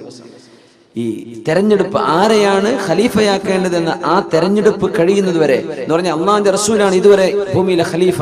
ഇനി നബി തങ്ങൾ ഭൂമിന്റെ മുകളിൽ നിന്ന് ഉള്ളിലേക്ക് പോവാണ്. അതുകൊണ്ട് അടുത്ത ഒരാൾ, നമ്മൾ അഡ്ഹോക് കമ്മിറ്റി എന്നൊക്കെ പറയില്ലേ, അടുത്ത ഒരാളെ തെരഞ്ഞെടുക്കപ്പെടുന്നവരെ റസൂലുള്ളാഹിന്റെ ഭൗതിക ശരീരം മേലെ തന്നെ നിന്നോട്ടെ, മറവ് ചെയ്യണ്ട എന്ന് സ്വഹാബത്തിന് അള്ളാഹു തോന്നിപ്പിച്ചു കൊടുത്തതാണ്. അങ്ങനെ നിർത്തി തെരഞ്ഞെടുപ്പുണ്ടായ ഒരു വലിയ രസമുണ്ട്. ഉമർ റളിയല്ലാഹു തആല അൻഹുവിനോട് സിദ്ദീഖ് തങ്ങൾ പറഞ്ഞു, യാ ഉമർ, കൈ നീട്ടി എന്ന് പറഞ്ഞു. കൈ നീട്ടെന്ന് പറഞ്ഞാൽ നിങ്ങൾക്ക് വോട്ട് ചെയ്യാണ്, നിങ്ങൾക്ക് ഞാൻ ബൈഅത്ത് ചെയ്യാൻ. എന്തേ അബൂബക്കർ? ഉമർ, നിങ്ങളുടെ ഈ ഉമ്മത്തിന്റെ നേതൃത്വം നിങ്ങൾ ഏറ്റെടുക്കണം. ഉമർ, ഞാൻ പറ്റൂല, എന്നെ കൊണ്ട് പറ്റൂല, ഞാനത് ചെയ്യൂല. ഞാനോ? അങ്ങോട്ടും കൊണ്ട് പറഞ്ഞു നോക്കണം. ഉമർ തങ്ങൾ പറഞ്ഞു, സിദ്ദീഖ് നിങ്ങൾ കൈ നീട്ടി, നിങ്ങളാണ് ഖലീഫയാവേണ്ടത്, നിങ്ങൾ കൈതരി, ഞങ്ങൾ എല്ലാവരും ബൈഅത്ത് ചെയ്യാണ്, നിങ്ങളാണ് ഖലീഫ, കൈ നീട്ടി എന്ന് പറഞ്ഞു. ഉമറേ, ഇസ്ലാമിലേക്ക് നിങ്ങൾ വന്നതിന്റെ ശേഷം ഈ ഒരു മണ്ടത്തരമല്ലാതെ വേറൊരു മണ്ടത്തരങ്ങളൊന്നും ഞാൻ കണ്ടിട്ടില്ലല്ലോ. സിദ്ദീഖ് റളിയല്ലാഹു അൻഹു, ഇന്നെ തെരഞ്ഞെടുക്കാൻ നിങ്ങൾ കൈതരിയാണ്. നമ്മളൊക്കെ എങ്ങനെ പറയാം, ഞാൻ തന്നെയല്ലേ സ്ഥാനാർത്ഥിയാവേണ്ടത്, എന്നെ തന്നെയല്ലേ ആക്കേണ്ടത്, അല്ലാഹ് ഞാൻ റെഡിയാണ്. അവര് പറയാം, എന്നെ ആക്കല്ലേ, ഞാനില്ല, എന്നെ പറ്റൂല. സിദ്ദീഖ് തങ്ങൾ പറയാം, ഉമറേ, മാ റഅയ്തു മിൻക ലഹ്ഫതൻ ഗൈറ ഹാദാ, ഇതല്ലാത്ത ഒരു വേണ്ടാത്തരം, നിങ്ങളൊരു മണ്ടത്തരം ചെയ്തെന്റെ കണ്ണുകൊണ്ട് ഇതല്ലാത്ത ഞാൻ കണ്ടിട്ടില്ല ഉമറേ. സിദ്ദീഖ് റളിയല്ലാഹു അൻഹു, നിന്റെ കൈ പിടിച്ച് ഞാൻ ഖലീഫാണെന്ന് നിങ്ങൾ പറയേ. പറ്റില്ല അബൂബക്കർ, നിങ്ങളാവേ പറ്റൂ, നിങ്ങളാവണം, നിങ്ങൾക്ക് അല്ലാഹു അതിന് കരുത്ത് തരും. ഉമറേ, നിങ്ങളുടെ ഈ വാക്കുകളും നിങ്ങളുടെ പ്രാർത്ഥനയുമാണ് എന്റെ കരുത്ത് കേട്ടോ. അങ്ങനെയാണെങ്കിൽ നിങ്ങൾ എല്ലാവരും തീരുമാനിക്കുകയാണെങ്കിൽ ഞാൻ അത് ഏറ്റെടുക്കാം, പക്ഷെ എന്റെ കരുത്ത് നിങ്ങളാണ് എന്ന് പറഞ്ഞ് ഖലീഫ സ്ഥാനത്തേക്ക് വന്ന മഹാനാണ് അബൂബക്കർ സിദ്ദീഖ് റളിയല്ലാഹു തആല. അപ്പോൾ ഉമർ ഫാറൂഖ് റളിയല്ലാഹു തആല അൻഹു പറഞ്ഞത്, ഇനി എന്റെ ജീവിതത്തിൽ ആരും അറിയാത്ത ഒരു നന്മ ഞാനും അല്ലാഹു മാത്രം അറിഞ്ഞെന്ന് ചെയ്തേക്കും. അങ്ങനെ മദീനയിൽ ഊരു ചുറ്റുന്ന സമയം മഹാനായ ഉമർ ഫാറൂഖ് റളിയല്ലാഹു തആല അവിടെ ഒരു സ്ട്രാൻഡഡ് ട്രാവലേഴ്സ്, യാത്ര തുടരാൻ പറ്റാതെ വിഷമിച്ചു പോയ ഒരു യാത്രാ സംഘം ഒരു ഫയർ ഇങ്ങനെ കണ്ടു, ഒരു ചെറു തീ. അടുത്തേക്ക് വന്നപ്പോ ഒരു വാപ്പ വിളക്ക് കത്തിച്ച് ഒരു പാത്രം വെറുതെ വെള്ളം തിളപ്പിക്കുന്നുണ്ട്. ചോദിച്ചു, എന്തേ? ഒന്നുമില്ല, ഞങ്ങൾ മദീനയിലേക്ക് പോവാൻ, പക്ഷേ ഞങ്ങൾക്ക് വിശന്നിട്ടുണ്ട്, മക്കളൊക്കെ കരയുന്നുണ്ട്, കുട്ടികൾ രാത്രി പാതിരായിട്ടുണ്ട്, എന്റെ കുട്ടികൾക്ക് ഭക്ഷണം കൊടുക്കാൻ ഒന്നുമില്ല, അപ്പൊ കുറച്ച് വെള്ളം തിളപ്പിക്കാൻ ഭക്ഷണം ഉണ്ടാക്കുകയാണെന്ന് മക്കള് വിചാരിച്ചോട്ടെ, വിശന്ന് അവരുടെ ഉറങ്ങിക്കോട്ടെ, രാവിലെ എന്തെങ്കിലും സംഘടിപ്പിക്കാം. ഉമർ ഫാറൂഖ് റളിയല്ലാഹു അൻഹു വിഷമിച്ചപ്പോ, എന്തെങ്കിലും പോകുന്നു ചോദിച്ചു. ഒന്നുമില്ല, ഞാൻ ഖലീഫ ഉമറിനെ കാണാൻ പോവാണ്. ആരെ ചോദിക്കണത്? ആരാ? ഉമർ റളിയല്ലാഹു അൻഹു. പറയുന്നത് ഖലീഫ ഉമറിനെ കാണുമ്പോൾ കേട്ടുപരിചയമുള്ള ആളായിരിക്കും. അങ്ങനെ ആൾക്കാർ കേട്ടുപരിചയം കണ്ടുപരിചയം ഉണ്ടായില്ല. ഞാൻ കാണാൻ വേണ്ടി പോവാണ്, കുറച്ച് റേഷൻ കിട്ടണം, നിങ്ങൾ വളരെ പച്ചപ്പാവങ്ങളാ, എന്തെങ്കിലുമൊക്കെ മുസ്ലിമീങ്ങളുടെ ബൈത്തുൽ മാലിൽ നിന്ന്, മുസ്ലിമീങ്ങളുടെ ട്രഷറിയിൽ നിന്ന് എന്തെങ്കിലും കിട്ടുമോ എന്ന് നോക്കാൻ പോവുകയാണ്. ശരി, ആരാ ടെന്റിൽ എൻ്റെ ഭാര്യ ഉണ്ട്. എന്തേ? അവർക്ക് പ്രസവ വേദന വന്നിട്ടുണ്ട്, പ്രസവിക്കാറായിട്ടുണ്ട്. അപ്പോ അതൊക്കെ കഴിയാൻ വേണ്ടി ഞങ്ങളൊന്ന് വിശ്രമിച്ചതാണ്. ആരാ ഉള്ളത്? ആരുമില്ല, അവൾ ഒറ്റയ്ക്കാണ്. ഞാൻ ഈ കുട്ടികളെ പുറത്ത് നോക്കുകയാണ്, അവൾ പ്രസവ വേദന അനുഭവിക്കുകയാണുള്ളത്. ഉമർ തങ്ങൾ പറഞ്ഞു, ഇവിടെ നിൽക്കിക്കട്ടെ, ഞാൻ ഇപ്പോൾ വരാം.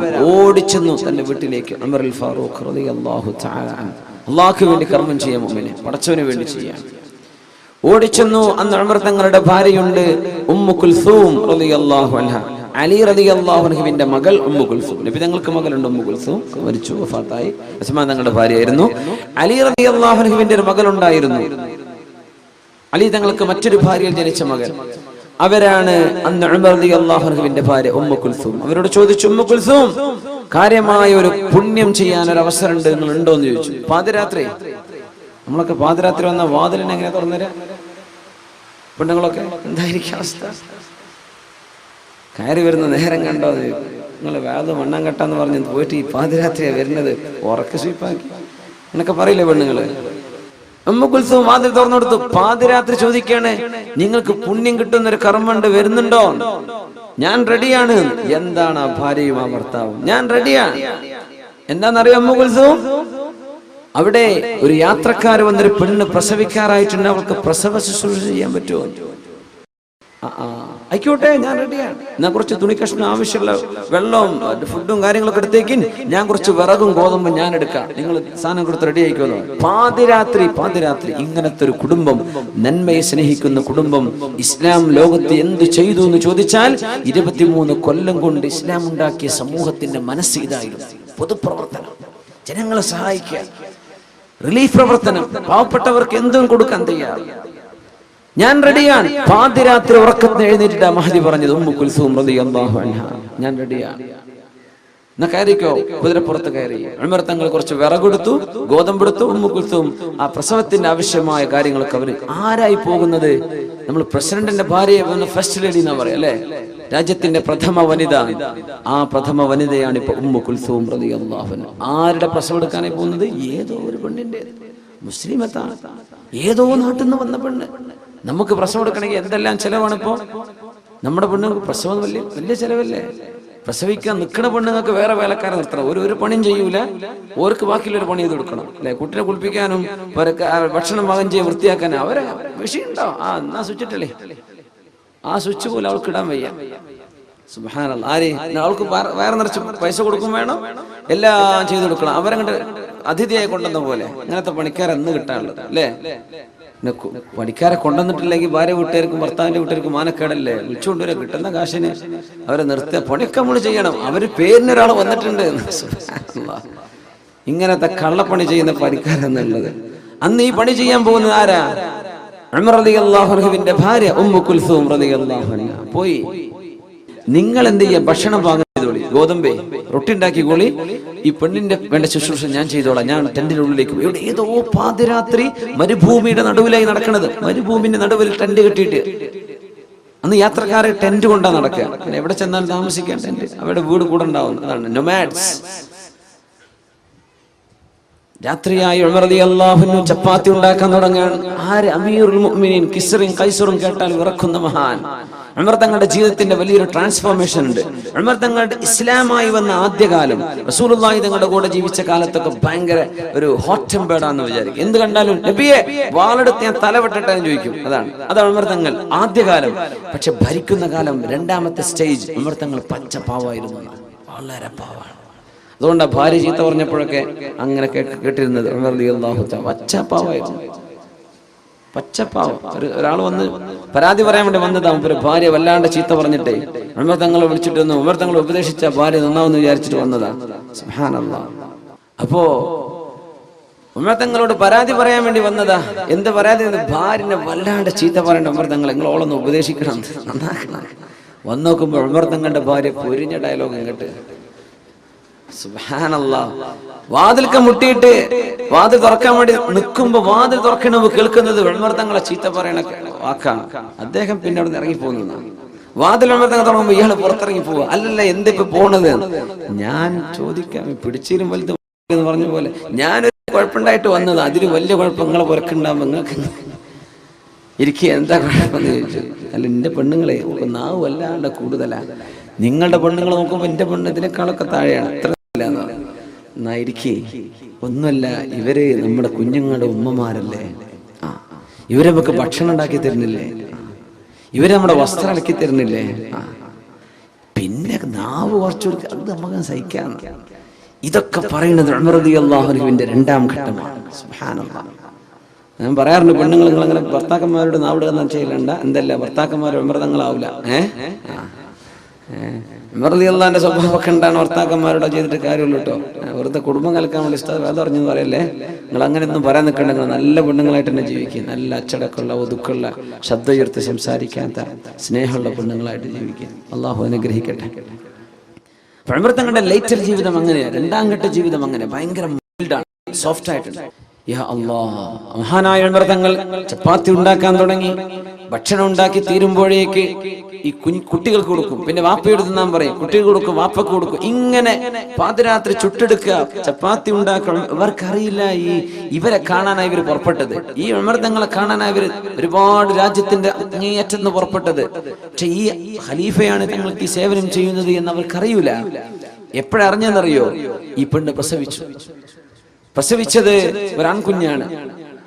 അപ്പോ ഉമ്മു കുൽസൂം റളിയല്ലാഹു അൻഹ, ഉമർ തങ്ങളുടെ ഭാര്യ, വീട്ടിന്റെ ഉള്ളിൽ നിന്ന് വിളിച്ചു പറഞ്ഞു, ബശ്ശിർ യാ അമീറുൽ മുഅ്മിനീൻ അഖാക ബിൽ വലദ്. അമീറുൽ മുഅ്മിനീൻ, നിങ്ങളുടെ കൂട്ടുകാരന് ഒരു ആൺകുട്ടി പിറന്നു എന്ന സന്തോഷ വാർത്ത അറിയിച്ചു കൊടുത്തേക്കണം. അമീറുൽ മുഅ്മിനീൻ എന്ന് ഒരാളെ മാത്രമേ ആ ലോകത്ത് വിളിക്കപ്പെടൂ. യാ അല്ലാഹ്, ഇത് അമീറുൽ മുഅ്മിനീനോ? ഇതാണോ അമീറുൽ മുഅ്മിനീൻ? അയാളോട് എഴുന്നേറ്റുന്നു, പിടിച്ചിരുത്തി. യാ ഉമർ ഇബ്നുൽ ഖത്താബ്, ഞാൻ അറിഞ്ഞില്ലല്ലോ നിങ്ങളാണ് അമീറുൽ മുഅ്മിനീൻ. അതിനെന്താ, സയ്യിദുൽ ഖൗമി ഖാദിമുഹും, ഒരു സമൂഹത്തിന്റെ നേതാവ് എന്നത് ആ സമൂഹത്തിന്റെ സേവനം ചെയ്യുന്ന ആളല്ലേ. ഈ നന്മ ഉമർ തങ്ങൾ ആരോടും പറയരുത് എന്ന് പറഞ്ഞിട്ടുണ്ട്. ഈ മനുഷ്യനോട് ആരോടും പറയല്ലേ എന്ന്. ലോകം ഈ സംഭവം അറിഞ്ഞത് എപ്പോഴെന്നറിയോ? ഈ ഉമർ റളിയല്ലാഹു തആല അൻഹു അന്നൊരിക്കൽ ശത്രുവിന്റെ കുത്തേറ്റ് മരിച്ചപ്പോ ഈ മനുഷ്യൻ വിളിച്ചു പറഞ്ഞതാ, എനിക്ക് ഇങ്ങനൊരു അനുഭവം അന്ന് മരുഭൂമിയിൽ ഉണ്ടായിട്ടുണ്ട്, അതാരോടും പറയരുത് എന്ന് പറഞ്ഞു. അതുകൊണ്ട് ഞാൻ മിണ്ടിയില്ല. ഇനി പറയാലോ, ഉമർ തങ്ങൾ വഫാത്തായില്ലേ. അങ്ങനെയാണ് ലോകം ഈ നന്മ അറിയുന്നത്. ചെയ്തത് അല്ലാഹുവിന് വേണ്ടിയാണ്, ആരും കാണാനല്ല, ആരും അറിയാനല്ല. അതുകൊണ്ടാണ് നമ്മളും പടച്ചവനും മാത്രം അറിയുന്ന ഒരു നന്മ എപ്പോഴെങ്കിലും നമ്മൾ ചെയ്തേ പറ്റൂ. നമ്മളും പടച്ചവനും മാത്രം. ഏതെങ്കിലും ഒരു പാവപ്പെട്ട ഒരു യതീമിനെ, വിധവയായ ഒരു സഹോദരിക്ക്, കണ്ണു കാണാത്തൊരു ഉമ്മാക്ക്, ഒരു വൃക്കരോഗിക്ക്, ഒരു ക്യാൻസർ രോഗിക്ക്, ഏതെങ്കിലും പ്രയാസപ്പെട്ട ഒരാൾക്ക് നമ്മളും അല്ലാഹുമല്ലാതെ മറ്റൊരാളും അറിയാത്ത രീതിയിൽ സഹായിക്കാൻ പറ്റണം. മറ്റു റിലീഫിനൊക്കെ സഹായിച്ചേക്കണം, അതിനൊക്കെ സഹായിച്ചേക്കണം. പക്ഷെ നമ്മളും പടച്ചവനും മാത്രം അറിയുന്ന ചില സ്വകാര്യതകൾ വേണം. ഇത് ഭയങ്കര പ്രശ്നമാണ്. ഇബ്ലീസ് ഇങ്ങനെ പറയല്ല, നാളെ അറിയണ്ടേ, എത്ര കാലം ഇപ്പൊ ചെയ്യാൻ തുടങ്ങിയിട്ട് ഒന്നറിയിക്കണ്ടേ, ഇതിങ്ങനെ വന്നോണ്ടിരിക്കും. സുബ്ഹാനല്ലാഹ്. ഞാൻ പറയാം, നമ്മൾ കർണാടകയിലോ തമിഴ്നാട്ടിലോ ആന്ധ്രാപ്രദേശിലോ അല്ലെങ്കിൽ നമ്മുടെ കേരളത്തിന് വന്ന് കുറച്ചങ്ങോട്ട് പാലക്കാട് ജില്ലയിലോ അങ്ങനെ വളരെ പാവപ്പെട്ടവർ ജീവിക്കുന്ന പ്രദേശങ്ങൾ, പാണത്തൂർ അങ്ങോട്ടൊക്കെ പറ്റും. നമ്മളും പടച്ചോനും മാത്രം അറിഞ്ഞിട്ടൊരു ചെറിയ പള്ളിയെങ്കിലും എടുത്തു കൊടുക്കുക. നമ്മളും പടച്ചോനും മാത്രം അറിഞ്ഞാൽ മതി. വലിയ ഉദ്ഘാടന പരിപാടിയൊക്കെ ആകുമ്പോൾ ആരെങ്കിലും അറിയും. അതൊന്നും വേണ്ട, നിങ്ങളും പടച്ചോനും. ഞാൻ സ്റ്റേറ്റ് മാറിപ്പോയാൽ അറിയില്ലല്ലോ. എവിടെയെങ്കിലും ജീവിതത്തിൽ ചെയ്യണം. അള്ളാഹുവിന്റെ കയ്യിൽ പൈസ തന്നാൽ ഒരു പുരക്കായില്ലേ, നമ്മൾ ഉണ്ടാക്കുന്ന പുരക്കുള്ള മുറ്റത്തിന്റെ നമ്മുടെ ഫ്ലോറിങ്ങിന്റെ കാശ് മതിയാവും വലിയൊരു പള്ളി ഉണ്ടാക്കാൻ, അല്ലേ? നമുക്ക് ദുനിയാവിൽ പുരയില്ലേ, ആഖിറത്തിൽ പുര വേണ്ടേ? മൻ ബനാ ലില്ലാഹി മസ്ജിദൻ വലൗ കമഫ്ഹസി ഖതാ, ഒരു പ്രാവിന് ഇരിക്കാവുന്ന സ്ഥലേ ഉള്ളൂ, അത്രക്ക് ചെറിയ പള്ളി ഉണ്ടാക്കിയാലും ബനല്ലാഹു ലഹു ബിഹി ബൈതൻ ഫിൽ ജന്ന, നാളെ പരലോകത്ത് സ്വർഗ്ഗത്തിൽ അല്ലാഹു പുര പണിത് കൊടുക്കുമെന്ന് റസൂലുള്ളാഹി സ്വല്ലല്ലാഹു അലൈഹി വസല്ലം. ആകെ 5 ആൾക്ക് നിസ്കരിക്കാനേ പറ്റുള്ളൂ. ഈ സ്റ്റേജിന്റെ അത്ര പോലും വലിപ്പമില്ലാത്ത പള്ളിയാണ്, എന്നാലും സ്വർഗ്ഗത്തിൽ അല്ലാഹു പുര തരുന്നത്. അപ്പൊ നമുക്കൊരു വീടായി കഴിഞ്ഞോ, ഇനി ഞാൻ അല്ലാഹുവിന് വേണ്ടി ഒരു വീട് എടുക്കും. അത് നാട്ടിലാവുമ്പോൾ മനുഷ്യന്മാരൊക്കെ അറിയാം. നാട്ടിലത്തെ പള്ളിക്കൊക്കെ സഹായിച്ചേക്കണം. പക്ഷെ നമ്മളും അള്ളാഹു മാത്രം ചോർന്നൊലിക്കുന്ന പള്ളികൾ തമിഴ്നാട്ടിലൊക്കെ എന്താ യു പിയിലും ബീഹാർക്കും ഒന്നും എത്തണ്ട. നമ്മുടെ പരിസര പ്രദേശങ്ങളിൽ തന്നെയല്ലേ. അപ്പൊ അവരെ സഹായിക്കുക. നമ്മളും പടച്ചോനും മാത്രം അറിയുന്ന രീതി. ഇതാണ് മുഖ്ലിസീൻ, അല്ലാഹുവിന്റെ നന്മ പടച്ചവന് മാത്രമായി ചെയ്യുന്ന ആളുകൾ. അങ്ങനെ നമ്മൾ ചെയ്യുന്ന നോമ്പും നമ്മൾ ചെയ്യുന്ന ഖുർആനും ആരാരും അറിയാതെ ഉക്തുമു ഹസനാതികും, റാബിഅത്തുൽ അദവിയ്യ റളിയല്ലാഹു അൻഹ പറയുമായിരുന്നു, ഉക്തുമു ഹസനാതികും കമാ തക്തുമൂന സയ്യിആതികും. നിങ്ങൾ ചെയ്യുന്ന തെറ്റുകളൊക്കെ മറച്ചു പിടിക്കണില്ലേ, എന്നാ ചെയ്യുന്ന നന്മയും കുറച്ച് മറച്ചു പിടിക്കണം, അത് പരസ്യമാക്കണ്ട. മഹദി റാബിഅത്തുൽ അദവിയ്യ റളിയല്ലാഹു തആല അൻഹ, അൽ അദവിയ്യത്തുൽ ബസ്രിയ്യ റളിയല്ലാഹു തആല അൻഹ മഹദിയാൻ പറയാണ്, നമ്മൾ ചെയ്യുന്ന നന്മകളും കുറച്ച് മറച്ചു വെക്കണം, പരസ്യമാക്കരുത്. പരസ്യമായി പോയി അതിന് കുഴപ്പമില്ല. ഇന്നമാ യതഖബ്ബലുല്ലാഹു മിനൽ മുത്തഖീൻ, അല്ലാഹുവിനെ ഭയപ്പെട്ട് കർമ്മങ്ങൾ ചെയ്യുന്നവരിൽ നിന്നാണ് അല്ലാഹു കർമ്മങ്ങൾ സ്വീകരിക്കുന്നത്. അപ്പോ നമ്മൾ പ്രത്യക്ഷത്തിൽ ഒരു വിഷയം ചെയ്തു കഴിഞ്ഞോ ഇല്ലയോ എന്നതല്ല വിഷയം, ചെയ്തത് ആർക്ക് വേണ്ടിയാണ്? അല്ലാഹുവിന് വേണ്ടിയാണ്. എന്റെ കുടുംബത്തോടൊപ്പം ജീവിച്ചത് അല്ലാഹുവിന്റെ പൊരുത്തം കിട്ടാനാ. ഞാൻ ഹറാമിലേക്ക് പോവരുത്, വിചാരത്തിലേക്ക് പോവരുത്. എന്റെ മക്കളെ ഞാൻ വളർത്തിയത് നാളെ പരലോകത്തേക്ക് ഉപകാരപ്പെടാനാണ്. എന്റെ ഭാര്യയ്ക്ക് ഞാൻ ഡ്രസ്സ് മേടിച്ചു കൊടുത്തത് നാളെ പരലോകത്തേക്ക് പോകുമ്പോഴേക്ക് ഉപകാരപ്പെടാനാ. സഹോദരിമാർ, അള്ളാഹു ഇഷ്ടപ്പെടുന്ന വസ്ത്രം ധരിച്ച് ശരീരം മറച്ച് നടന്നത് എന്റെ ഭർത്താവ് നിർബന്ധിച്ചതുകൊണ്ടല്ല, നാട്ടുകാർ മൊത്തം അങ്ങനെ ആയതുകൊണ്ട് ഞാനും അങ്ങനെ ആയി. അല്ലല്ല, അള്ളാഹു വേണ്ടി.